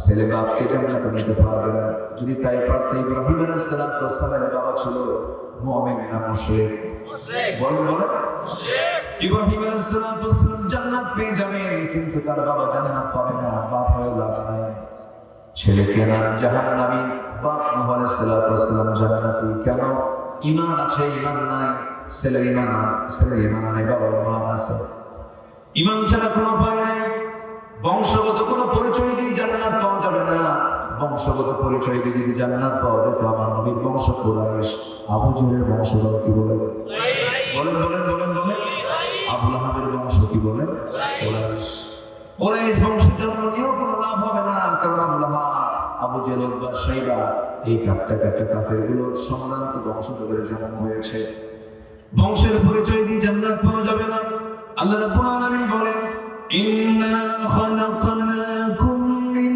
যাকারিন ওয়া উনসা ওয়া জাআলনাকুম শুউবান ওয়া ক্বাবাইলা লিতাআরাফু ইন্না আকরামাকুম ইনদাল্লাহি আতকাকুম আমি তোমাদেরকে নর এবং নারী থেকে সৃষ্টি করেছি এরপরে বিভিন্ন বংশ বিস্তার করে দিয়েছি বিভিন্ন গোত্র করে দিয়েছি ভাষা করে দিয়েছি নগর ভাষা নগর শহরের ভাষা আর নজিপুর বর্ষার ভাষাকে একরকম না দুই রকম একরকম না দুই রকম জেলা কয়টা আসেন জেলা কয়টা বলে কি বিল পার হলে হাসাই গেলে বিল পার হলো আর একটা বিল আছে সাধারণ বিল হলো জবাই বিল ওখানে সব জবাই করে ওই জবাই বিলের মানুষগুলো কথা বলতে গেলে সিল পারে না সালাম দিতে গিয়ে কার সালাম আলাইকুম আগে সালায় করে দিল সব চরণ হয় পারে না একই জেলা দেখবেন তাদের ভাষা একরকম আপনার ভাষা একরকম কেন দিয়েছে আপনি হলেন হাসাই গেলে না হাসাই গেলের মানুষ আর তারা হলো জবাইবিলের মানুষ এই দুটোকে নিশ্চিত করার জন্য দুটোকে ফাইন্ড আউট করার জন্য স্পষ্ট করার জন্য আল্লাহ রাব্বুল আলামিন ভাষাকে চেঞ্জ করে দিয়েছেন জবাইবিলের মানুষ সেখানে মাঝখানে প্রতিনি বলবে তুমি জবাই থেকে আসছে সেখানে কি কর কি বলি সেই জায়গায় আল্লাহ তাআলা ভাষাকে আঞ্চলিক পাসওয়ার্ড করে দিয়েছে আবার আপনি দুপচাচের দিকে চলে যাবেন না আরেকটা ভাষা পাবেন আটকে করে পাবেন যাবেন আরেকটা ভাষা পাবেন ওখানে কোনো ব্যাখ্যা নেই সবাই কি বলে আটকে বলা মানুষ রংপুরে যাবে সেখানে আরেকটা ভাষা পাবেন এরপরে নোয়াখালী যাবেন আরেকটা ভাষা পাবেন লক্ষ্মীপুরে যাবেন আরেকটা ভাষা পাবেন ভোলান যাবেন আরেকটা ভাষা পাবেন চট্টগ্রাম যাবেন আরেকটা ভাষা পাবেন হাজারো ভাষার বৈচিত্র্যময় রূপ কেন দিয়েছেন মহান রব্বুল আলামিন এই জন্য দিয়েছেন বিভিন্ন জাত দিয়েছেন বিভিন্ন বংশ দিয়েছেন এটাকে একে অপরকে চেনার জন্য পরিচয় করার জন্য তবে হ্যাঁ এগুলো কোনো কিছু আমাকে মূল্যায়ন করবে না আমাকে আমার কাছে এগুলো মূল্যায়ন পাবে না আমার কাছে মূল্যায়ন পাবে হলো যে বাংলা তাকে অবলম্বন করে ঈমান আনতে পেরেছে যদি কোন সুবহানাল্লাহ প্রথম কি আনা বলতো যেন কি আনতে হবে ঈমান আনতে হবে আমি ঈমান এনেছি না পাইছি ওই বাচ্চাগুলো কই যায় ও টিচার চলে গেছে হুজুর চলে গেছে ছাত্র থাকবে ওদের আবার ফজরের আগে উঠতে হবে ফজরের আগে তাদের পড়া আছে তারা চলে যাচ্ছে যাক আমার দিকে টাকা রাখো তাহলে ইমান আমরা পাইছি না ইমান এনেছি আমরা, বলেন তো, বলেন বলেন, পাইছি না, ইমান আনি নাই। ভালো করে ইমান আনতে হবে, ইমানের পরিচয় লালন করতে হবে, ইমানকে তরুতাজা করতে হবে। বড় ইমান আনা যাবে না, তরুতাজা ইমান আনতে হবে। এবং ইমান শুধু আনলেই হবে না, ইমানের উপরে টিকে থাকতে হবে। ইমান আনা যায় কিন্তু টিকে থাকা যায় না, সহজে টিকে থাকা যায় না। ইমানকে নষ্ট করার জন্য শয়তান মনে হয় না, নগদের শয়তান আসে না। এখানে শয়তান নেই, আসতে খবর আছে না নাই? মানুষ যেখানে থাকবে সেখানে শয়তান থেকে যাবে। শয়তান তো ওয়াসওয়াসা দেওয়ার জন্য সব লক্ষণ আছে। আপনি বসে আছেন, শয়তান পিছন থেকে বলছে তাড়াতাড়ি ওঠ, চলে যা, ওয়াসওয়াসা দেওয়ার জন্য। এখানে কোনো শয়তান আছে না? শয়তান মনে হয় এই দিল ছেড়ে না, ঠিকই ছেড়ে। শয়তান থেকে জান্নাত পর্যন্ত ছেড়ে, জান্নাতের মধ্যে আদম আলাইহিস সালাম যখন থাকলেন, শয়তান জান্নাতের মধ্যে ঢুকে দুজনকে ওয়াসওয়াসা দিয়েছিল যে শয়তান জান্নাতে ঢুকে আমার আপনাকে ওয়াসওয়াসা দিতে পারে। সেই শয়তান বুঝি এই এলাকা ছেড়ে না, কি সেটা কিনা বলেন? একটু কান লাগাবেন, মনোযোগ দিয়ে কথাগুলোর সঙ্গে ইমান এনেছি আমরা, ইমান নিয়ে টিকে থাকতে হবে। ছোট্ট একটা ইতিহাস মনে পড়লো, একটু সুন্দর করে মনোযোগ দিয়ে কানটা লাগাবে। একজন সাহাবী কালিমা গ্রহণ করেছেন, বাড়িটা তার মক্কা এবং মদিনার ঠিক মাঝখান বরাবর তার বাড়ি। দিন গ্রহণ করেছেন, বাপটা ছিল না তার, ছোট্টবেলায় বাপ মারা গেছে। চাচার কাছে তিনি মানুষ হয়েছেন, ইমান যখন এনেছেন, কালিমা যখন গ্রহণ করেছেন, চাচার কাছে সংবাদ চলে গেল। চাচা বলে ফেললো, ভাতিজা কি যেন শুনলাম তুমি নাকি কালিমা গ্রহণ করেছো, ইমান এনেছো। মুসকি হাসি মেরে বললেন, চাচা আপনি শুনলেন কেন? আপনি দেখেন, আশহাদু আল্লা ইলাহা ইল্লাল্লাহু ওয়াহদাহু লা শারীকা লাহু ওয়া আশহাদু আন্না মুহাম্মাদান আবদুহু ওয়া রাসূলুহু। হিদায়াতের মালিক কে? আল্লাহ। আরো জোরে, আরো জোরে, আরো জোরে। আমাকে হেদায়েত দিতে পারেন তিনি, আমাকে হেদায়েত চাইতে হবে কার কাছে? এক সময় না সব সময়। ইহদিনাস সিরাতাল মুস্তাকিম, প্রত্যেক নামাজে দোয়া আছে না নাই? আছে। আল্লাহর কাছে হেদায়েত চাইতে এবং বলতে হবে, আল্লাহ জীবনের শেষ নিঃশ্বাস থাকা পর্যন্ত আমার আমাকে হেদায়েতের উপরে রেখে দিও। আল্লাহর কাছে রোনাজারি করে কাঁদতে হবে। আমার বন্ধুগণ, ওই সাহাবী যখন কালিমা পড়েছেন, চাচা শোনার সঙ্গে সঙ্গে বলতেছে, তুই এতিম ছিঁড়ে করে দেখলাম আমি, আমার সম্পদে তোর নামে লিখে দিয়েছি। তুই কি জানিস ঈমানের কারণে তোর কত বড় ক্ষতি হতে পারে? কি চাচা কি বলবো? আপনি বলেন, সমস্ত সম্পত্তিগুলো তোর থেকে আমি জোরপূর্বক নিয়ে নেব। মুসকি হাসি মেরে সেই সাহাবী বলছেন, চাচা জোরপূর্বক নেওয়া লাগবে কেন? কারণ এই দুনিয়ার সকল সম্পত্তির চাইতে আমার কাছে সবচেয়ে বড় সম্পত্তি হলো আমার মা। সুবহানাল্লাহ। ঈমান এনেছি আমি। ও চাচা, আপনার জোর করে আমার কাছ থেকে সম্পদ নিতে হবে না, সব সময়গুলো আপনাকে আপসে দিয়ে দিলাম, সম্পদগুলো দিয়ে দিলাম। চাচা রাগ করলো না, চাচা খেপে গেড়ে গেড়ে থাপ্পড় মেরে তার জামাটা টান মেরে ধরে টেনে ছিঁড়ে তাকে শরীর থেকে কাপড়টা বিচ্ছিন্ন করে ফেললো। এরপরে এক পর্যায়ে লুঙ্গিটাও খুলে নিল, উলঙ্গ করে ঘর থেকে বের করে দিল। উলঙ্গ হয়ে তাকে ঘর থেকে যখন বের করে দিয়েছে, তিনি চোখ বন্ধ করে দৌড় মেরেছেন। মার দরজায় দিয়ে বলছে, মা দরজা খোলো, দরজা খোলা। আমার তুই? ওই সাহাবী বলছেন, মা আমার দিকে তাকায় না, দিন গ্রহণ করেছি, ঈমান এনেছি, এই কারণে আমার চাচা আমার শরীর থেকে লুঙ্গিটা পর্যন্ত খুলে নিয়েছে। মা দেখে তো ঘরের মধ্যে কোনো চাদর আছে কিনা, কোনো কাপড় আছে কিনা, আমার সতর্কতা থাকা দরকার। ছোট্ট এক খণ্ড কাপড় দেওয়া হলো, সেই কাপড় দিয়ে তারা সতর রেখে নিয়ে এবারে বলছেন, না পৃথিবীর কোনো দরবার ভালো লাগে না, আমার কাছে নবীর দরবার ভালো লাগে না। নবীর দরবার দিকে রওনা দিলাম। রওনা দিয়ে যখন তিনি রাতের বেলা যখন রওনা দিয়েছেন, খালি গায়ে, শুধু গায়ে একখানা, গোটা দেহে একখানা সতর ঢাকার জন্য কাপড় আছে। আরবের দেশে বছরে 1 থেকে 1.5 মাস 2 মাস পর্যন্ত প্রচন্ড শীত থাকে, হাড় কাঁপানো শীত। সেই শীত আমার দেশেও হয় না, এমন হাড় কাঁপানো শীত। সেই শীতের ভেতরে ইসলামী ধনী সাহাবী ছিলেন, দিন গ্রহণ করার কারণে গরিব হয়ে গেছেন, সব নিয়ে নিয়েছে। নগ্ন দেহে শুধুমাত্র সতরটা থেকে রওনা দিয়েছেন, থরথর করে কাঁপতেছেন। নবীর বাড়িতে পর্যন্ত পৌঁছে গেলেন, দরজায় গিয়ে নক করলেন। নবীজি দরজা খুলেই দেখেন নগদে কেন সামনে দাঁড়ানো, কিচ্ছু বললেন না। ভিতরে চট করে চলে গেলেন। ভিতরে গিয়ে আমার নবীর যত কাপড় ছিল সবচেয়ে পছন্দের দুটো জুব্বা আমার নবীজি হাতে গ্রহণ করে নিয়ে এসে বলছে, যুবক আগে কাপড়টা গায়ে পড়ো, দেহটা ঢেকে নাও, এরপর তুমি আমার সঙ্গে কথা বলো। নবীর পরনের দেহটা যোগ্যটা তার গায়ে রাসূল পরাইয়া দিলেন। এরপরে বলছেন, যুবক তুমি কি বলবো? বলো, হুজুর দিন গ্রহণ করেছি, আমার তো জামার দেহ থেকে লুঙ্গি পর্যন্ত খুলে নিয়েছে। রাসূল মুস্কি হাসি মেরে বুকের সঙ্গে জড়িয়ে ধরে বলছে, আব্দুল্লাহ চিন্তা করো কেন? তোমার চাচা তোমাকে বস্ত্রহীন করেছে, আর আমি নবীজি আমার দেহের যোগ্য আমি তোমাকে দান করে দিলাম। জোরে বলে সুবহানাল্লাহ, আরো জোরে বলে সুবহানাল্লাহ। এই সাহাবীর কপাল খারাপ না ভালো? কপাল খারাপ না ভালো? দুনিয়া ছেড়েছেন, আখিরাত পেয়েছেন। আল্লাহু আকবার বলো।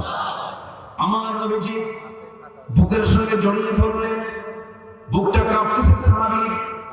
সাহাবী বড় কান্নায় ভেঙে পড়েছে। রাসূল বলছেন, কাঁদো কেন? আমি তোমার দায়িত্ব নিচ্ছি, তুমি কোনো চিন্তা করবে না। সাহাবী বলো, কি বলতে চাও বলো। হুজুর দুনিয়া বিক্রি করে আমি ঈমানটা গ্রহণ করে নিয়েছি। রাসূল খুব খুশি হলেন। ওমাইয়াশি মুসাহলুকে বা আল্লাহ। আমার নবীজি বুকের সঙ্গে জড়িয়ে ধরে বলছেন, ও আব্দুল্লাহ চিন্তা করো না, কিছু বলতে চাও না? কি বলো? হুজুর আপনি আমার জন্য দোয়া করেন। আমার নবীজি তৎক্ষণাৎ দুটো হাত উঁচু করে আকাশের দিকে তাকায় বলছেন, আকাশের মালিক আল্লাহ, আমার এই আব্দুল্লাহ দিন গ্রহণ করতে গিয়ে অনেক কষ্ট স্বীকার করেছে, দুনিয়া বিক্রি করে ঈমান গ্রহণ করেছে। আমার আব্দুল্লাহর জান তুমি আল্লাহ কাফের বেঈমানদের জন্য হারাম করে দাও। সাহাবীর মনটা খারাপ হয়ে গেল, কেঁদে কেঁদে বলছেন, ইয়া রাসূলুল্লাহ আমি দোয়া চাইলাম কি, আপনি দোয়া করলেন কি? রাসূল বলছেন, কেন কি হয়েছে? হুজুর আপনি কাফের বেঈমানদের জন্য আমার রক্তকে হারাম ঘোষণা করলেন। আমি যদি কাফেরদের আক্রান্ত না হই, আমি শহীদ হবো, আমি তো শহীদ হতে পারবো না। নবীজি মুস্কি হাসি মেরে বলছে, সাহাবী চিন্তা করো কেন? ইন্না তাআলা ফিরাশি, তোমার মৃত্যু যদি বিছানার শুয়ে থেকে যদি হয়ে যায়, যদি শহীদের দরজা পেতে চাও, তোমার তামান্না যদি থাকে, আল্লাহ রাব্বুল আলামিন অবশ্যই তোমাকে শহীদের দরজা দিয়ে দিবে। সাহাবীর হৃদয়টা ঠান্ডা হয়ে গেল। রাসূল বললেন, সাহাবী যাও, আল্লাহর কালামের তেলাওয়াত করো, প্রশান্ত চিত্ততা নিয়ে চলে আসো। সাহাবীদের মাঝে তাকে পাঠিয়ে দিলেন। আসহাবে সুফফার সদস্য মণ্ডলীর ভিতরে তিনি চলে গেলেন। নবীর ঘরের সঙ্গে আসহাবে সুফফারা থাকতো। ওই সাহাবীদের মাঝে যখন আব্দুল্লাহ চলে গেলেন, চিৎকার মেরে মেরে বড় বড় আওয়াজে কোরআন তেলাওয়াত করেন। মানে সাহাবে কেরামদের একটু বিরক্তি চলে আসলো। রাসূল বললেন, হুজুর এমন নতুন সাহাবী আসলে যে জোরে জোরে কোরআন পড়া আমাদের ডিস্টার্ব হয়, কে? আব্দুল্লাহ সুলবাজারাই। রাসূল বলছেন, না রে না, আমার আব্দুল্লাহর ব্যাপারে তোমরা কেউ অভিযোগ দিও না, কারণ আমার আব্দুল্লাহ ঈমান থেকে দুনিয়া বিক্রি করে সেই ঈমানটা গ্রহণ করেছে। আমরা ঈমান বিক্রি করি মাত্র একটা বিড়ির প্যাকেট খেলা। আমি কি ভুল বলতেছি? আমার ঈমানকে এত সস্তা বানানো হয়েছে, একটা ফ্ল্যাটে আমরা ঈমান বিক্রি করি। আমি কি আলোচনা করবো আলোচনা? আমার বন্ধু আব্দুল্লাহ সুলবাজারাই রাদিয়াল্লাহু তাআলা আনহু আল্লাহর কালাম তেলাওয়াত করেন, আবেগ আপ্লুত হয়ে চোখের পানি ফেলে ফেলে কাঁদলেন। যুদ্ধের একটা টাইম চলে এলো। আমার নবীজি মদিনার মসজিদ থেকে রওনা করলেন জিহাদের ময়দানে। রাসূল বলেন, আব্দুল্লাহ রে, আমার প্রিয় সাহাবী, চলো আমার সঙ্গে যুদ্ধে চলো। সাহাবী খুব খুশি হয়ে গেলেন, রওনা করলেন, যুদ্ধে শামিল হলেন। যুদ্ধ শেষ হয়ে গেল। আব্দুল্লাহকে সঙ্গে করে নিয়ে, সবাইকে সঙ্গে করে নিয়ে রাসূল করিম সাল্লাল্লাহু আলাইহি ওয়াসাল্লাম রওনা দিলেন মদিনার দিকে। হঠাৎ রাস্তার মধ্যে খবর চলে এলো, রাসূলকে বলা হলো, ইয়া রাসূলুল্লাহ, আপনার সবচেয়ে প্রাণপ্রিয় সাহাবী আব্দুল্লাহ দাঁড়ানো সুস্থ হয়ে পড়েছে। নবীজি চূড়ান্ত টেনশনে পড়ে গেলেন। বললেন, দেখো তো আমার সাহাবীকে কেমন করে সেবা করা যায়, চিকিৎসা করা যায়, চেষ্টা করো। সাহাবে কেরাম 3 দিন 3 রাত পর্যন্ত তার সেবায় আত্মনিয়োগ করলেন, কিন্তু উপকার হলো না। এক পর্যায়ে আব্দুল্লাহ দুনিয়া থেকে বিদায় নিলেন। নবীর কানে সংবাদ চলে এলো, আমার নবীজি কাঁদতে কাঁদতে বলছেন, সাহাবীরা, আমার কলিজার টুকরা আব্দুল্লাহ দুনিয়া থেকে বিদায় নিচ্ছে। আমার আব্দুল্লাহ জানাজার দায়িত্ব আমি কাউকে দেব না, তোমরা তার গোসলটা করাইয়া দাও, কাফনের কাপড়টা পরাইয়া দাও।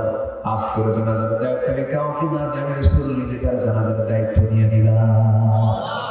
জোরে বলে সুবহানাল্লাহ, আরো জোরে সুবহানাল্লাহ। এই যে দামগুলো বেড়েছে শুধুমাত্র একটা মাত্র কারণ হচ্ছে ইমানের জন্য। সেজন্য বলেন আমার নবীজি করলেন কি, জানাজায় শামিল হয়ে গেলেন, জানাজায় দাঁড়ায় গেলেন, রাসূল জানাজা পড়ায় দিলেন, শেষ হয়ে গেল জানাজা। রাসূলুল্লাহ মুক্ত সাহাবীদেরকে সামনে করে বলছে, সাহাবীরা শোনো, আমার আব্দুল্লাহর জানাজা তো হয়ে গেল, আব্দুল্লাহর কাফন দাফন কোথায় হবে, কাফনটা কোথায় হবে হুজুর? ওই যে দুই পাহাড়ের ঠিক মাঝখানে আমরা কবরটা খনন করেছি তার জন্য। রাসূল বলছেন, তোমরা কেউ আব্দুল্লাহর কবরে নামবে না, আমি রাসূল নিজে তার কবরে নেমে তার লাশটা কবরে শোনেন। আমার রাসূল এই কথা যখন বললেন, সাহাবীরা আশ্চর্য হয়ে গেলেন, রাসূল তেমন সমাধি বরাবর করেন না। আমার নবীজি সোজা চলে গেলেন, কবরের সামনে গিয়ে দাঁড়ালেন, কাদা কাদা কণ্ঠে আমার নবীজি বলছেন, আমার আবু বকর কোথায়, আমার ডানে আসো, আমার ওমর কোথায়, বামে আসো। আমার নবীজি সবার আগে কবরে নামলেন, কবরে নেমে বলছেন, আবু বকর আমার ডানে নামো, ওমর আমার বামে নামো। ওই কবরে নামছেন মোট কয়জন বলেন? সেরা মানুষ, পৃথিবীর সেরা মানুষ তিনজন সেই সাহাবীর কবরে নেমেছেন কবরের লাশ রাখার জন্য। আমার নবীজি কবরের ঠিক মাঝখানে দাঁড়ায় হাত দুটো আগায় দিলেন, বরকতের হাত আগায় দিয়ে বলে, সাহাবীরা আমার প্রিয় আব্দুল্লাহর লাশটা আমার হাতে তুলে দাও। লাশটা যখন হাতে তুলে দেওয়া হলো, রাসূল বলছেন, আবু বকর আমার আব্দুল্লাহর মাথাটা ধরো, আমার ওমর আমার আব্দুল্লাহর পাটা ধরো। তিনজন মিলে সমানভাবে কবরে শোয়া দিলেন। চেহারাটা কেবলা মুখে করে দিলেন নবীজি তার বরকতের হাতে, বুকের উপরে হাত রেখে আকাশের দিকে তাকায়া অশ্রু বিজড়িত অশ্রুপূর্ণ চক্ষু নিয়ে আমার নবীজি আকাশের মালিকের দিকে তাকায় বলছেন, আকাশের মালিক, এই মুহূর্ত পর্যন্ত আমি আব্দুল্লাহর উপর সন্তুষ্ট আছি, মেহেরবানি করে আব্দুল্লাহর সমস্ত কিছু তুমি আল্লাহ মাফ করে দাও। এই দোয়া যখন করতেছিলেন, এমন সময় দাঁড়িয়ে থাকা পাশে দাঁড়িয়ে থাকা একজন সচেতন সাহাবী সাদ বিন আবি ওয়াক্কাস হাওয়া করে শিশুর মতো কাঁদে। সাহাবাকেরা বলছেন, সাদ রে তুমি কাঁদো কেন, কি হয়েছে?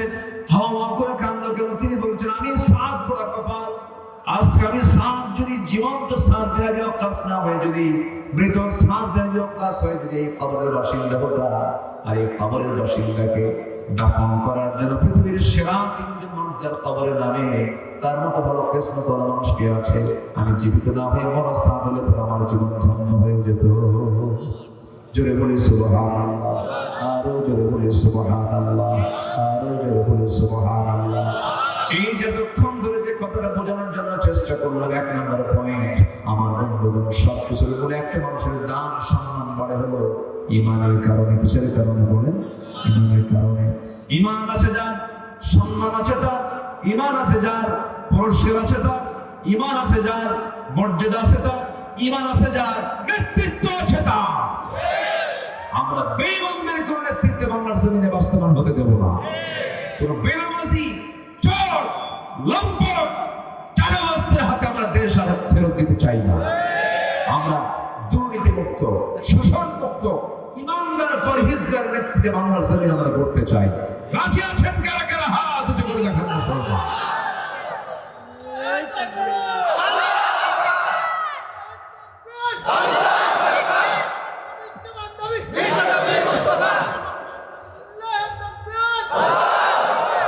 আল্লাহ কবুল করুন, আল্লাহ কবুল করুন।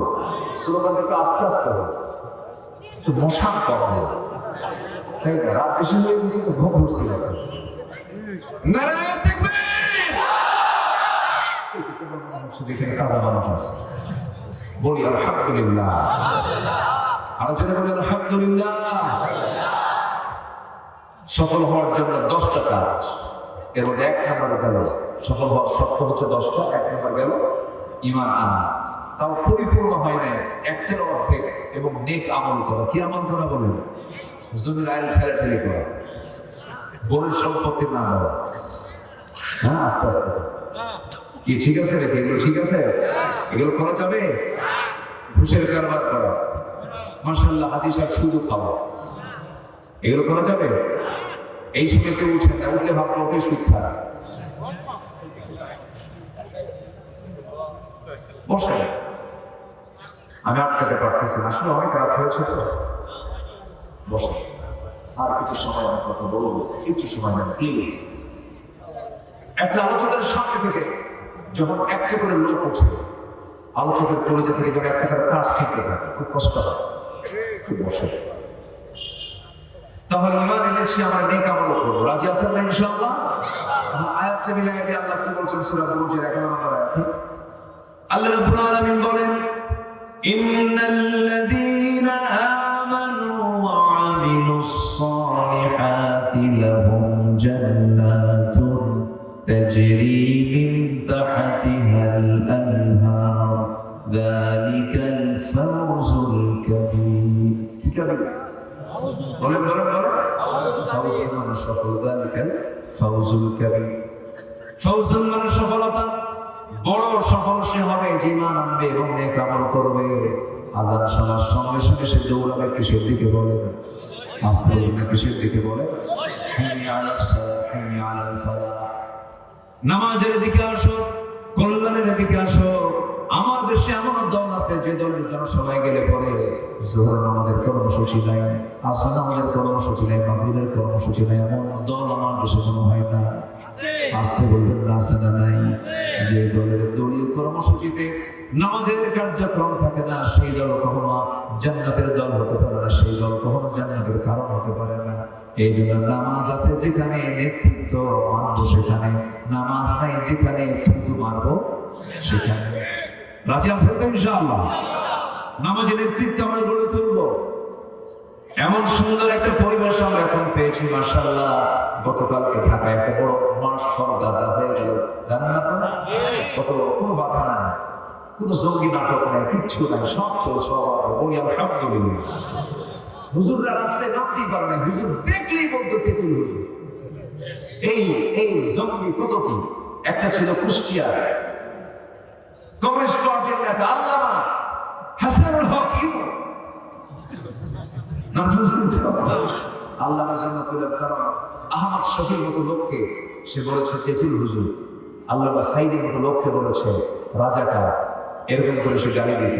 এখন একটু মজা দেখো যে কষ্ট কেমন লাগে, জেলখানে থাকতে কেমন কষ্ট হয়, আল্লাহ একটু বুঝাই দিচ্ছেন। হারে হারে টের পাচ্ছে ওরা এখন, ঠিক কিনা? অনেক কিছু করেছে, অনেক নাটক করেছে তারা। এই নাটকের অবসান ঘটিয়ে দিয়েছেন তিনি আমার কে? আসতে বলেন তিনি আমার কে?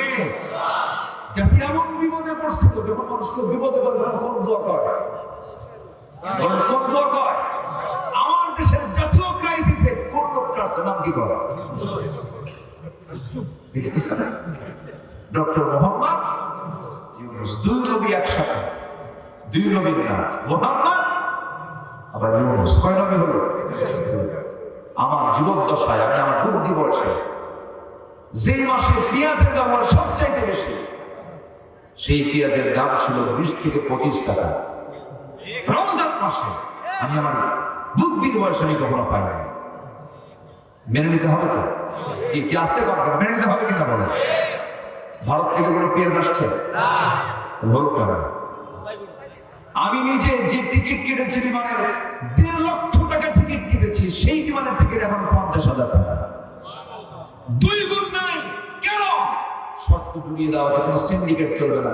একটা পাসপোর্ট, একটা টিকিট। পাসপোর্ট বিহীন কোনো টিকিট চলবে না, সব স্বাভাবিক হয়ে গেছে। শুধুমাত্র সততা স্বচ্ছতার নেতৃত্বে যদি বাংলার জমিনে কাজ জারি হয়ে যায়, গোটা পৃথিবীর ভিতরে একটি আদর্শ মাইল ফলক রাষ্ট্রে পরিণত হবে বাংলাদেশ। সব যোগ্য নেতৃত্বের দরকার, আমাদের কাউকে লাগবে না। আমার দেশের মাটি কিসের সমান? সোনার চেয়েও থাকে, আলহামদুলিল্লাহ। কাতারে গিয়েছিলাম, কাতার হলো পৃথিবীর সবচেয়ে ধনী রাষ্ট্র, 1 নম্বর তালিকায় ছিল এক সময়। 1 নম্বর ধনী রাষ্ট্র হলো কাতার।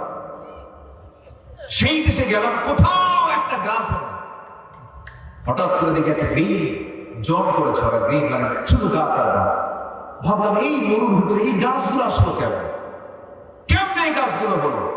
মুসকি হাসি গেলে বলে, হুজুর নিচের দিকে তাকায় দেখে সেরাই লাগানো আছে, প্রত্যেকটা গাছের গোড়ায় গোড়ায় পানির কল লাগানো আছে। উপর থেকে হেলিকপ্টার দিয়ে বিকেলবেলা আবার ওই পানি ঢালে, সুন্দর করে বৃষ্টির মতো করে পানি ঢালে। মানে পানি দেবে না, একবেলায় সব শেষ, সব শুকনো খড়কুটো হয়ে যাবে, ওই যে খড়ের মতো হয়ে যাবে, থাকবে না। আর আমার দেশের মাটি কি সুন্দর! একটা বাচ্চা পেয়ারা খেলো, সেই পেয়ারা খাওয়ার পর সেই পেয়ারা বিচি পিছন দিয়ে ছাড়লো, ওই যে থুই আসছে 3 মাস পর দেখা যাবে ওদিকে একটা গাছ হয়ে গেছে। আমি কি ভুল বলতেছি ভাই? আমার দেশ কি সুন্দর দেশ, মরিচ ভর্তা দিয়া খাইছে, কাঁচা মরিচ খাইছে, কাঁচা মরিচ খাইয়া ও তো বিচি তো আর বছর হয় না, বাঁশ ঝাড়ি দিয়ে ছেড়ে আসছে। 4 মাস পরে দেখে তো বেলাগুলো কি গাছ, মরিচ ধরে আছে। এই দেশের অভাব থাকবে, আস্তে করে এই দেশের অভাব থাকবে। শুধু আমার দেশে শুধু চুরি বন্ধ করতে হবে, চুরি চুরি। এই 16 বছরে যে চুরি করে তারা দেশের টাকা বাইরে পাচার করেছে, ওদের নেতৃত্ব দেওয়ার চুল পরিবার কোনো অধিকার থাকতে পারে না। দেশপ্রেম ওদের মানায় না। রাগ করতেছেন নাকি? রাগ করলেও কোনো যায় আসে না। জেল খাটছে, কোনো দোষ ছিল না, ওয়াজ করছে, হক কথা বলছে, মাহফিল থেকে ধরে নিয়ে চলে গেছে, আমাকে লক্ষ্য করে গুলিও করা হয়েছে, অনেক কিছু করেছে। গ্রেফতার করে থানায় নিয়ে গেল, ওসি কামড়ে বললাম আপনি কামড়েন কেন? চোখে পানি, হুজুর বদদোয়া দিয়ে বললাম বদদোয়া দিয়ে বলা তো ধরছেন কেন? হুজুর উপায় নেই, চাকরি চলে যাবে, বউ বাচ্চা আছে, চাকরি বাঁচানো ফরজ, এগুলো ইমান বাঁচানো নফল। শেষ মেশ ধরে নিয়ে জেলখানায় ঢুকায় দিল। জেলখানায় ঢুকলাম, গোটা দুনিয়াই তো জেলখানা।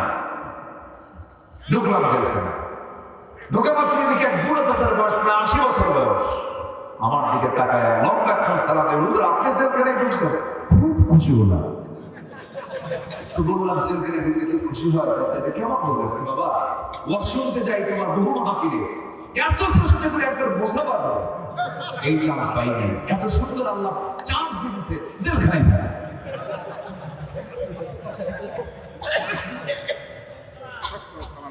এরকম করে অসংখ্য আলেমের জীবনকে নষ্ট করে দিয়েছে এরা। আল্লামা সাঈদীর মতো জীবনকে ছিলে দিলে জেলখানায় রেখেও তাদের রাত মেটানে দিল্লির প্রেসক্রিপশনে চিকিৎসার নাম করে ফাঁসির মঞ্চে ঝুলিয়ে মেরেছে তাকে। ফাঁসির মঞ্চে ঝুলিয়ে নাম আটকা বলো, তাকে বিষ প্রয়োগ করে তাকে হত্যা করা হয়েছে।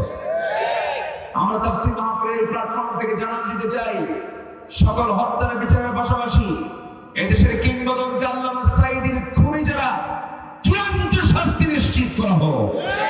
রাজি আছেন কারা কারা? হাত উঁচু করে দেখান মুসলমান।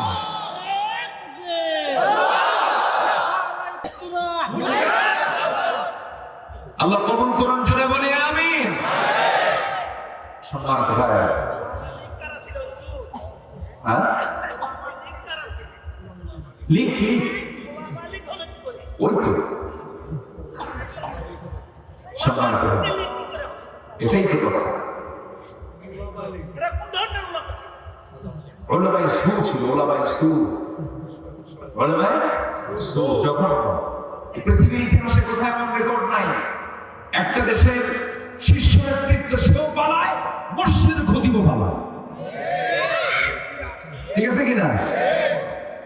আজ পর্যন্ত বাইতুল মুকাররমের খতিব খুঁজে পাওয়া যাচ্ছে না, উনি নিখোঁজ। সম্মানিত ভাই, বড় বড় নসিব আমাদের। আলেম নামের কিছু কলঙ্ক তারা বিক্রি হয়ে গিয়েছিল 16 বছরে।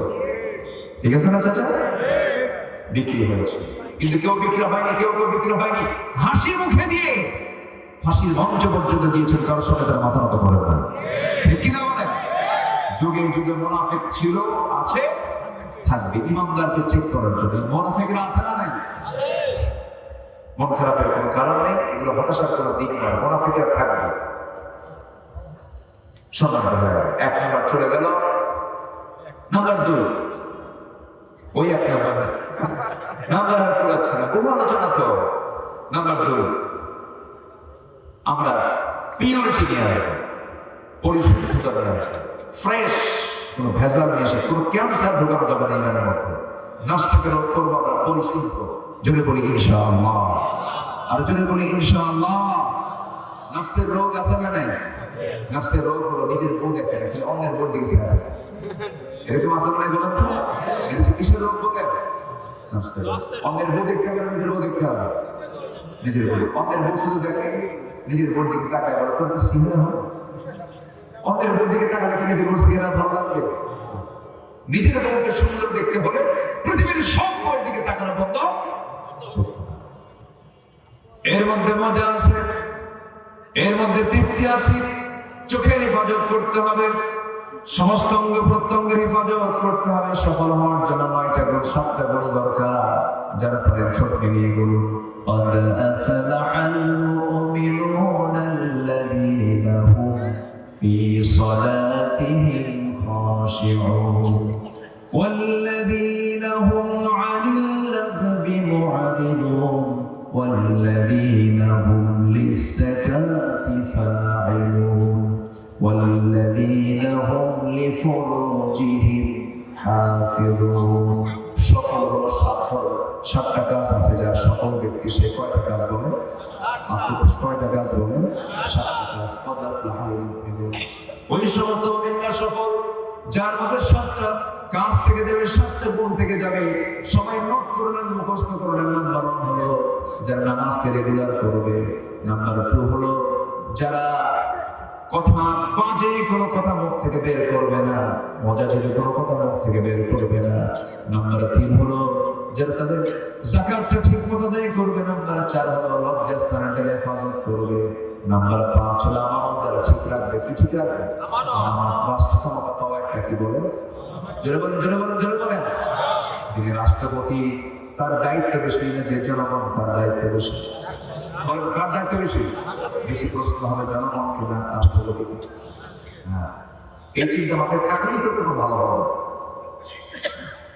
সাইয়েদনা ওমর ফারুক রাদিয়াল্লাহু তাআলা অর্ধ দুনিয়ার শাসনকর্তা, গোটা দুনিয়ার অর্ধেক পৃথিবী তিনি চালান, অথচ রাতের বেলা ঘুমাতে পারেন না। তাকে প্রশ্ন করা হলো ঘুমান না কেন? তিনি কেঁদে কেঁদে বলেন, ঘুমাবো কেমনে? আমার টেনশন হয় ফোলাতে ফিরে একটা কুকুর যদি অনাহারে মারা যায়। ইরাকের রাস্তা খারাপের কারণে ওই গর্তের মধ্যে উটের পা পড়ে, উটের পা ভেঙে যায়। উটের পা কেন ভাঙলো? কুকুর কেন অনাহারে মারা গেল? এর জন্য কিয়ামতের দিন আল্লাহর সামনে আমাকে আসামির কাঠ করে গাড়ি জবাব দিতে হবে। আজকে ফিলিস্তিন একটা মৃত্যুপুরী হয়ে আছে, একটা ভয়ঙ্কর জ্বলন্ত অগ্নিকুণ্ড হয়ে আছে। গোটা পৃথিবীর মুসলমানদের কোনো নজর নাই। 56টা মুসলিম কান্ট্রি আজকে 56টা লাগবে না, মাত্র 5টা দেশ যদি আজকে একত্রিত হয়ে যদি একটা হুঙ্কার দিত, আজকে ইসরায়েলের 1,52,00,000 ইহুদি সব ধুলাই মিশে যেত। আজকে ঠিক কিনা? 1,52,00,000 ইহুদি, 1,52,00,000, যা আমাদের বগুড়া, রংপুর, রাজশাহীতে যে লোক, এই লোকের সংখ্যা হলো গোটা পৃথিবী জুড়ে ইহুদিদের মাত্র 1,52,00,000 মানুষ। আমাদের 3 জেলা 4 জেলার সমান এদের জনসংখ্যা। এই সামান্য জনগোষ্ঠী আজকে গোটা পৃথিবীর মুসলমানকে নাচাচ্ছে। আজকে সেই জায়গায় 200 কোটি মুসলমান, 200 কোটি মুসলমানের হাতে অস্ত্র নেওয়া লাগবে না, শুধু মুখে থুতু যদি মারত সবগুলো উড়ে যেত। চুপচাপ থাকো, কেউ কোনো কথা বলে না। আমাদের কথা বলার প্রয়োজন আছে না নাই? যে যেখানে আছে আমরা জাতিসংঘের কাছে স্পষ্ট ভাষায় জানান দিতে চাই। আমরা ওআইসির কাছে, ওআইসি হচ্ছে মুসলিম দেশগুলোর একটা organization of Islamic conference, OIC. আর আমি কি করি জানেন? ওআইসি। ও ঠিক আছে, আমি দেখবো, দেখতেছি কোনো ফলাফল নেই। আমরা প্রেসিডেন্ট আল্লাহর কাছে দোয়া করে, আল্লাহ তুমি ওমর ফারুকের মতো একজন নেতা আমার দেশ, আমার এই পৃথিবীতে পাঠিয়ে দাও। যেন বলে আল্লাহুম্মা আমিন। আলোচনা আল্লাহুম্মা আমিন। রাতের বেলা তিনি ঘুমান না, জনগণকে দেখতে যায়। প্রথম খলিফা সাইয়েদনা আবু বকর রাদিয়াল্লাহু তাআলা খালি পায়ে হাঁটতেছেন রাতের বেলা। কি পায়ে বলেন তো? খালি পায়ে। একজন খলিফা, রাষ্ট্রপতি খালি পায়ে হাঁটে। তাও কোন রাস্তা? যে রাস্তায় পাথর এগুলো খেবড় রাস্তা, সেই রাস্তা থেকে খালি পায়ে হাঁটতেছেন। পা ফেটে যেতে পারে যে কোনো মুহূর্তে, পাথরের থাকে। সাইয়েদনা ওমর ফারুক সামনে পড়ে গেছেন, খালি পায়ে হাঁটেন কেন? সাইয়েদনা আবু বকর কেঁদে কেঁদে বলে, ভাই ওমর, খালি পায়ে হাঁটার কারণ হলো আমি যদি জুতা পায়ে হাঁটতে যাই, আমার জুতার তলার সাথে পাথরের একটা আঘাত লাগবে, একটা আওয়াজ সৃষ্টি হয়ে যাবে। সেই আওয়াজ যদি আমার দেশের জনগণের ঘুমের যদি ব্যাঘাত হয়ে যায়, আমাদের দিন আমাকে আসামের কাঠ করে দাঁড়িয়ে তারা জবাব দিতে হবে। চিন্তা করে দেখেন তারা জনগণকে নিয়ে কি চিন্তা করেছে, কি চিন্তা তাদের মাথায় ছিল। রাতের আধারে সাইয়েদনা আবু বকর রাদিয়াল্লাহু তাআলা আনহু প্রত্যেক দিন প্রত্যেক রাত্রিতে একজন মহিলার ঘরে যেতেন।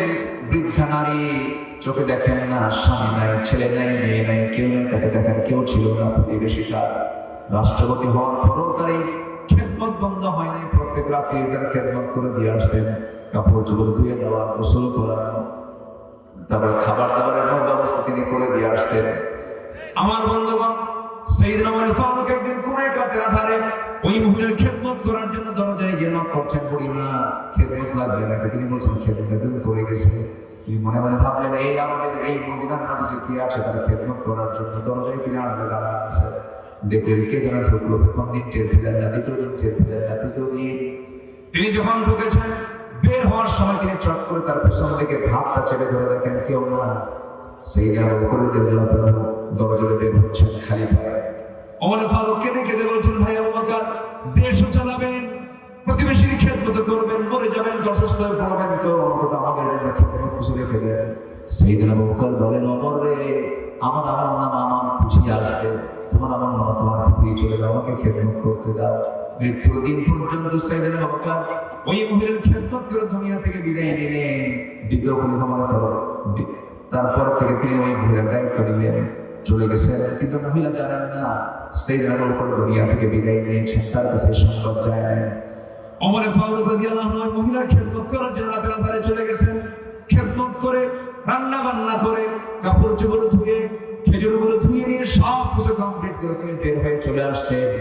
এরপরে মহিলা যখন খেতে বসেছেন, খেজুরগুলো খেতে নিয়ে বসেছেন, একটা খেজুর মুখের মধ্যে দেওয়া মাত্রই কামড় দিয়েছেন। বিচি দাঁতের নিচে যখন পড়ে গেছে, তখন তিনি বলে ফেলেন, ইন্না লিল্লাহ। এই কথা বলে তিনি ভাবলেন, আমার আসল খাদেম আবু বকর বুঝি না, আমার উপর দুনিয়া থেকে বিদায় নিয়েছে। কারণ আমার আবু বকর যখন আমার খেদমত করার জন্য আমার ঘরে আসতো, খেজুরগুলো শুধু ধুয়ে দিত না, আমার কষ্ট যেন কম হয় সেজন্য আমার খেজুরগুলো খাওয়ানোর জন্য খেজুরের ভিতরে থাকা বিচিগুলো সে সরানা দিয়া দিয়া আমার জন্য খেজুর সে প্রস্তুত করে দিয়ে যেত। যেরকম সুবহানাল্লাহ, যেরকম সুবহানাল্লাহ। এই কখনোটা থাকলে এগুলো খেদমত আসবে নাকি? হৃদয়ের প্রশস্ত হৃদয়ের মধ্যে তাজকিয়াতুন নাফস আসলেই তো এগুলো হয়। এই জন্য আমার বন্ধুগণ, নফসের শুদ্ধতা আনতে হবে। قد أفلح من تزكى وذكر اسم ربه فصلى بل تؤثرون الحياة الدنيا جل الله أكبر। নাম্বার 3 হলো সত্যবাদী হওয়া। নাম্বার 3 বলেন বলেন বলেন বলেন বলেন সত্যবাদী হওয়া। সত্যবাদী হওয়া জোরে বলি ইনশাআল্লাহ। নাম্বার 4 হলো তাকওয়া অর্জন করা। من يطع الله ورسوله ويخشى الله ويتقه فأولئك هم الفائزون جل الله أكبر। নাম্বার 5 হলো, ও বান্দা তুমি যদি ধৈর্যশীল হতে পারো, আমি তোমাকে বিশাল বড় সময় সম্মান দিয়ে দেব। ইন্নী জাযাইতুহুমুল ইয়াওমা বিমা সাবারু আন্নাহুম হুমুল ফাইজুন জোরে বলুন আল্লাহু আকবার। ধৈর্য যোগ্যতা না রাগ যোগ্যতা? আস্তে তো ধৈর্য যোগ্যতা না রাগ যোগ্যতা? রাগ করতে কোনো ট্রেনিং লাগে নাকি? ধৈর্য আনতে কি লাগে বলে? ট্রেনিং লাগে অনেক বড়। ধৈর্যের পরিচয় দিতে হয়। ধৈর্যশীলের জন্য জান্নাত, রাগী ব্যক্তির জন্য দুনিয়াও ক্ষতি। রাগ করা মাত্র স্ট্রোক করে। রাগ করবে, দুনিয়াও নষ্ট হবে, আখিরাত নষ্ট হয়ে যাবে, রেগে যাবেন তো হেরে যাবেন, সবকিছু শেষ হয়ে যাবে। আল্লাহ বলছেন, আমি তাদেরকে যেমন ভালোবাসি তারাই হলো সফল কাম। নম্বর 6 হলো আল্লাহ এবং রাসূলের আনুগত্য করতে হবে। আমরা আল্লাহ এবং রাসূলের আনুগত্য জীবনের সকল জায়গায় করব। আল্লাহ রাব্বুল আলামিন বলেন, ওয়া মান ইউতি'ইল্লাহা ওয়া রাসূলাহু ফাকাদ ফাযা ফাওজান আযীমা জোরে বলুন আল্লাহু আকবার। নবীর সঙ্গে ভালোবাসা আগে দরকার না আনুগত্য আগে দরকার? বলেন তো, বলেন আনুগত্য আগে দরকার না ভালোবাসা আগে দরকার? বলেন বলেন বলেন বলেন আনুগত্য। আনুগত্য না হলে ভালোবাসা কোনো দাম নেই। আপনি কেন গোটা দুনিয়ার মানুষ এক হলেও আবু তালেব রাসূলকে যে সেবা দিয়েছেন, যে ভালোবাসা দিয়েছেন, কেউ তার সমান করতে পারবে না। কিন্তু সে আবু তালেব জান্নাতে না জাহান্নামে? কি দেয়? ভালোবাসা নেই না ইমান নেই? বলেন বলেন কি নেই? ভালোবাসা নেই না আনুগত্য নেই? আনুগত্য নেই। এই জন্য ভালোবাসা আগে, আনুগত্য আগে। আনুগত্য কথাটা খুব দামি, জীবনে রাখবেন শুধু। তাহলে ভালোবাসা আগে দরকার না আনুগত্য আগে দরকার? ومن يطع الله ورسوله فقد فاز فوزا عظيما فوزا عظيما সব আয়াতে ফাউজ মুফলিহুন শব্দ কিন্তু আছে। আপনারা আলোচনা শুধু শুনছেন না, ক্যামেরার প্রযুক্তির কারণে গোটা দুনিয়ায় আলোচনা করে চলে যাবে। এই জন্য আমাকে প্রত্যেকটা আয়াতে পরিশ্রম দিয়ে আমি যে আলোচনাগুলো মানুষ শুনে যেন বুঝতে পারে যে দলিল আদিল্লা নির্ভর কথাই যেন বলা হয়, এই দিকে আমি একটু সবসময় খেয়াল করার চেষ্টা করি। নাম্বার 7 হলো সৎ কাজের আদেশ দেওয়া, অসৎ কাজের বাধা প্রদান করা। সফলতার জন্য এটা একটা গুরুত্বপূর্ণ বিষয়। আজকে জাতি যদি সৎ কাজের আদেশ এবং অসৎ কাজের বাধা দিতে পারত, এই দেশে বেশ্যাবৃত্তির লাইসেন্স পাস হতো, লাইসেন্স থাকতো। আমরা এই কাজটা করতে পারি না। আমার আপনার চোখের নাকের ডগা প্রশাসন, স্কুল কলেজ ইউনিভার্সিটির চোখের সামনে, ক্যাম্পাসের সামনে একটা পরপুরুষ পরনারী গাছের গোড়ায় গোড়ায় বসে পুরুন করে মাথা দিয়ে নারী শুয়ে আছে, ঘন্টার পর ঘন্টা বিড়ি খায়, ঠিক আছে, বাদাম খায়, বিড়ি খায়। প্রশাসন থেকে কেউ কি কিছু বলবে? কেউ কিছু বলবে? এটা কি ইমানদারের লক্ষণ? বলেন তো, এটা কি সফলতা? আল্লাহ রাব্বুল আলামিন বলেন ওয়ালতাকুম মিনকুম উম্মাতুন ইয়াদউনা ইলাল খায়রি ওয়া ইয়া'মুরুনা বিল মা'রুফি ওয়া ইয়ানহাউনা 'আনিল মুনকার ওয়া উলাইকা হুমুল মুফলিহুন। জোরে বলি আল্লাহু আকবার। সুবহানাল্লাহ। 104 নম্বর আয়াত। তওবা করব নাম্বার 8 তওবা করা কি করে বলে? তওবা করা। আল্লাহর কাছে আমরা তওবা করব। দুনিয়াতে কারো কাছে মাফ চাইলে সে করে শেষ পর্যন্ত ধরা দিয়ে দিই, খোঁটা একটা বেড়ে দেয়। কিন্তু আল্লাহ বলছেন বান্দারে তুই যখন সব পাপগুলো করে যখন আমার কাছে মাফ চাস, আমি আল্লাহ দারুণ খুশি হয়ে করে মাফ করে দে। আমরা মাফ চাইবো কার কাছে? সন্তান বাপকে বাপ বাপ বাবা আব্বা বলে বারবার ডাকলে বলে বাপ খুশি হয় না, রাগ হয়। বাপ বাবার বলে খুশি হয়, হ্যাঁ বাবাটা খুশি হয়, খুশি হবে। এতটা কিসকেন? ঠিক আছে। কিন্তু আমার আল্লাহ এমন আল্লাহ যে আল্লাহকে যত বেশি ডাকবেন আল্লাহ তত বেশি খুশি হয়ে যাবেন। সুবহানাল্লাহ, আলহামদুলিল্লাহ, আল্লাহু আকবার। সুবহানাল্লাহ, আলহামদুলিল্লাহ, আল্লাহু আকবার। এই শব্দগুলো দিয়ে যারা জিহ্বাটা ভেজা থাকে, ওই জিহ্বা ভেজায় কোনোদিন গীবত আসে না। কি আসে না বলেন? গীবত আসে না। বলেন সুবহানাল্লাহ, আলহামদুলিল্লাহ, আল্লাহু আকবার। একটু আমরা জিহ্বাটা ভিজায় রাখবো। দেখবেন কিছু কিছু মুরাসসা আছে গ্রামের ভিতরে, কিছু চার দোকান আছে, 3 মাথার উপরে, 4 মাথার উপরে, ত্রিমোহনী চৌমোহনীর উপরে কিছু 4 দোকানগুলো আছে। সেই জায়গায় বসে বসে ফুটফুট করে বাদাম খায়, চা খায়, বিড়ি খায়, আর গীবত করে আসে না নাই বলে? এগুলো করার সময় আমাদের না সর্বক্ষণ এই মুখে জিকির করবো। কার জিকির? তওবা করবো কার কাছে? কার কাছে তওবা করবো?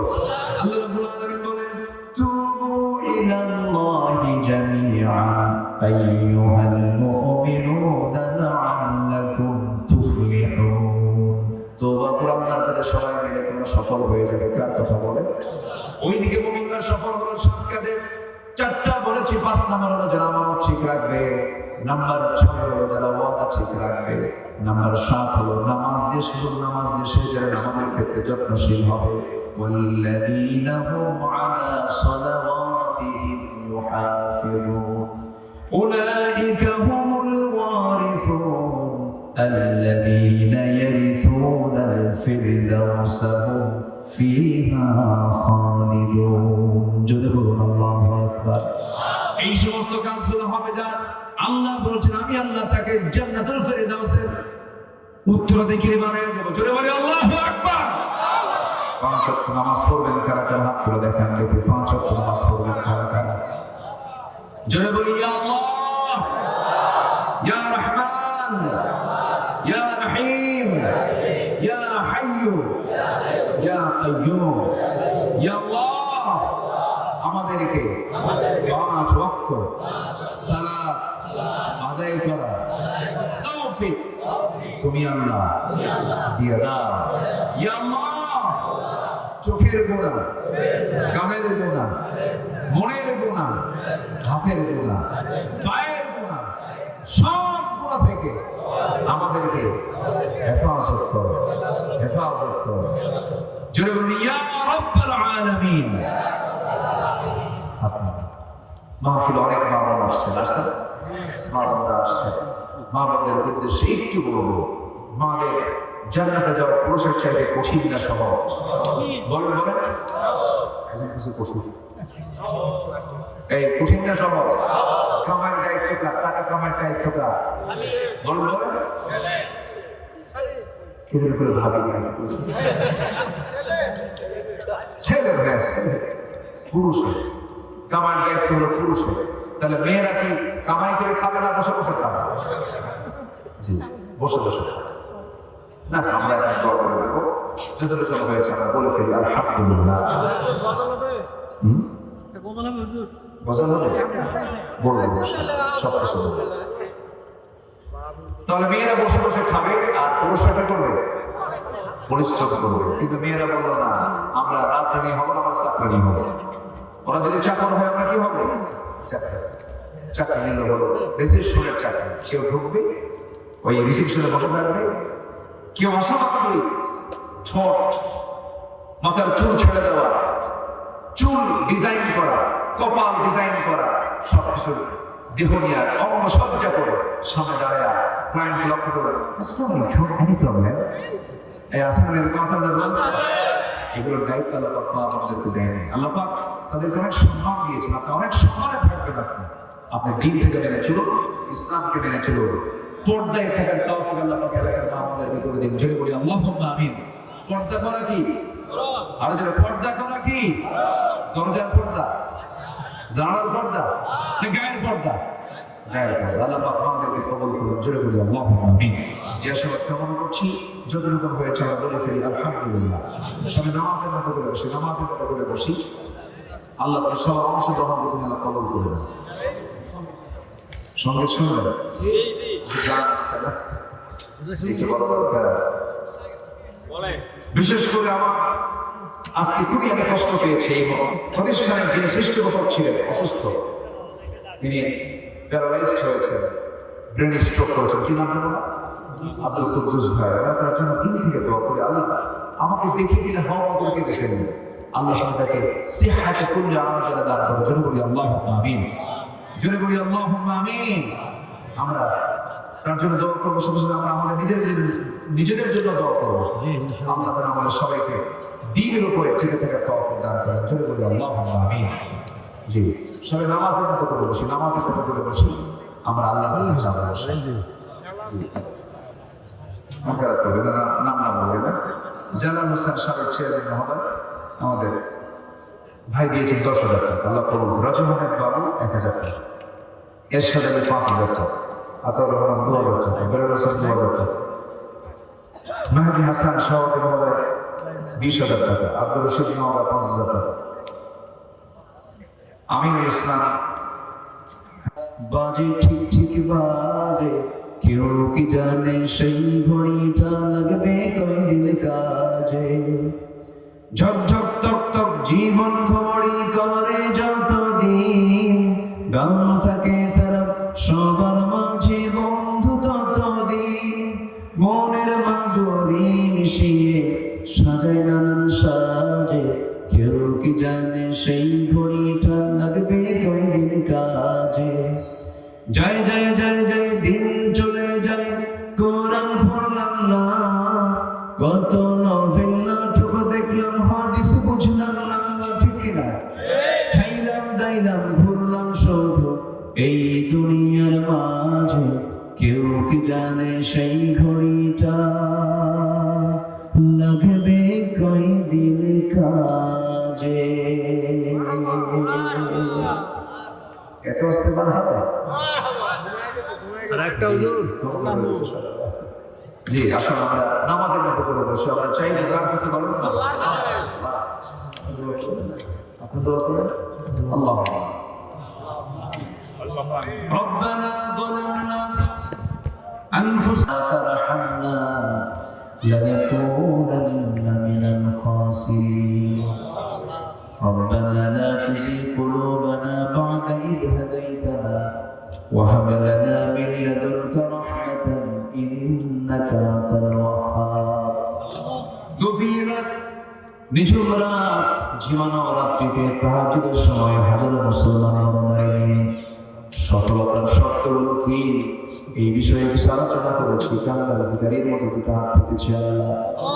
গুনার দিকে নজর দিও না বান্দা, মনে করে আমার জীবনের সমস্ত গুনাহগুলোকে মেহেরবানি করে মাফ করে দাও।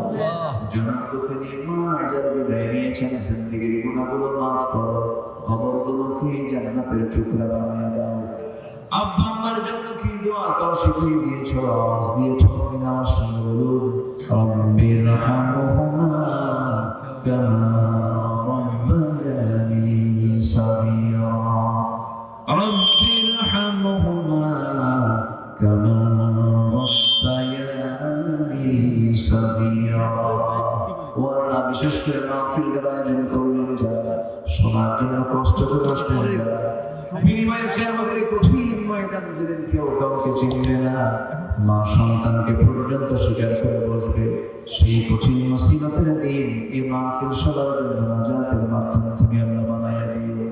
আমার বান্দাগুলোকে আমার সময় হাত তুলেছি, যে সময় থেকে কবরের সময় আল্লাহ মেহেরবানি করে দোয়াটা কবুল করে দাও। ফিলিস্তিনকে বাঁচাও, গাজাকে বাঁচাও, রাফাকে বাঁচাও। আল্লাহ মুসলমানদের বাইতুল আকসা তুমি আল্লাহ মুসলমানদের হাতে তুলে দাও। এই ক্রান্তি লগ্নে অমরের মতো, ওসমান জিন্নানের মতো, আমির মতো, বকরের মতো এলাকাগুলো পাঠিয়ে দাও। আল্লাহ তোমার কাছে ফরিয়াদ করি, তোমার পছন্দের বান্দা না মা পর্যন্ত আমাদেরকে মৃত্যু দিও না। তোমার বান্দাগুলো কিনে আমার সাথে হাত তুলেছে, মুসলমানদের পায়ে তলায় যখন মাটি নাই, 200 কোটি মুসলমান, সেই মুসলমানদের জন্য একটা তুমি আল্লাহ পাঠাইয়া দিও। মুসলমানদের বাইতুল আকসাকে তুমি আল্লাহ মুসলমানদের হাতে তুলে দিও। আয় আল্লাহ তাআলা, এই দুনিয়া ছেড়ে কোনদিন বিদায় নেব জানি না, তবে যেদিন মরে যাবো আমাকে সবাই ঘর থেকে কান মেরে বের করে দেবে, সে মুসলটা দিয়ে দেবে, বউটাকে ডেকে বলবে স্বামী আমার এই যে চাবে, এই যে সংসার কার হাতে দেবো আমি। সন্তানগুলো কাটা কবুতরের মতো ছটফট করতে থাকবে রে, কেউ আমাকে আর বাঁচাতে পারবে না। ও আল্লাহ, তোমার কাছে ফরিয়াদ করি, তোমার কাছে ফরিয়াদ করি, তোমার কাছে ফরিয়াদ করি, ইমানি হালাত ছাড়া আমাদের মৃত্যু দিবে না আল্লাহ। যে হালতে থেকে এখানে ইমান নিয়ে তোমার সামনে হাজির হওয়ার তৌফিকটা তুমি আল্লাহ দিয়ে দিও। আশপাশে কত কবরবাসী আছে আল্লাহ, কবরবাসীর আযাবকে তুমি আল্লাহ মাফ করে দিও। কবরবাসীর কবরটাকে তুমি জান্নাতের টুকরা বানাইয়া দিও। আয় আল্লাহ তাআলা, কিসমত ভবানীপুর, কিসমত ভবানীনগরের প্রত্যেকটা ঘরকে সিনার দুর্গ বানাইয়া দিও। আমাদেরকে দিন মেনে চলার তৌফিক দিয়ে দিও। প্রত্যেকটা ঘরে ঘরে আয়েশা সারাদের সময়ের মতো মা পয়দা করে দিও।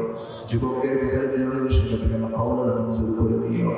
মওতের সময় কোন দিন আসবে জানি না, মওতের সময় যেদিন চলে আসবে জবানে জারি করে দিও কালিমা তাইয়্যিবা লা ইলাহা ইল্লাল্লাহ মুহাম্মাদুর রাসূলুল্লাহ।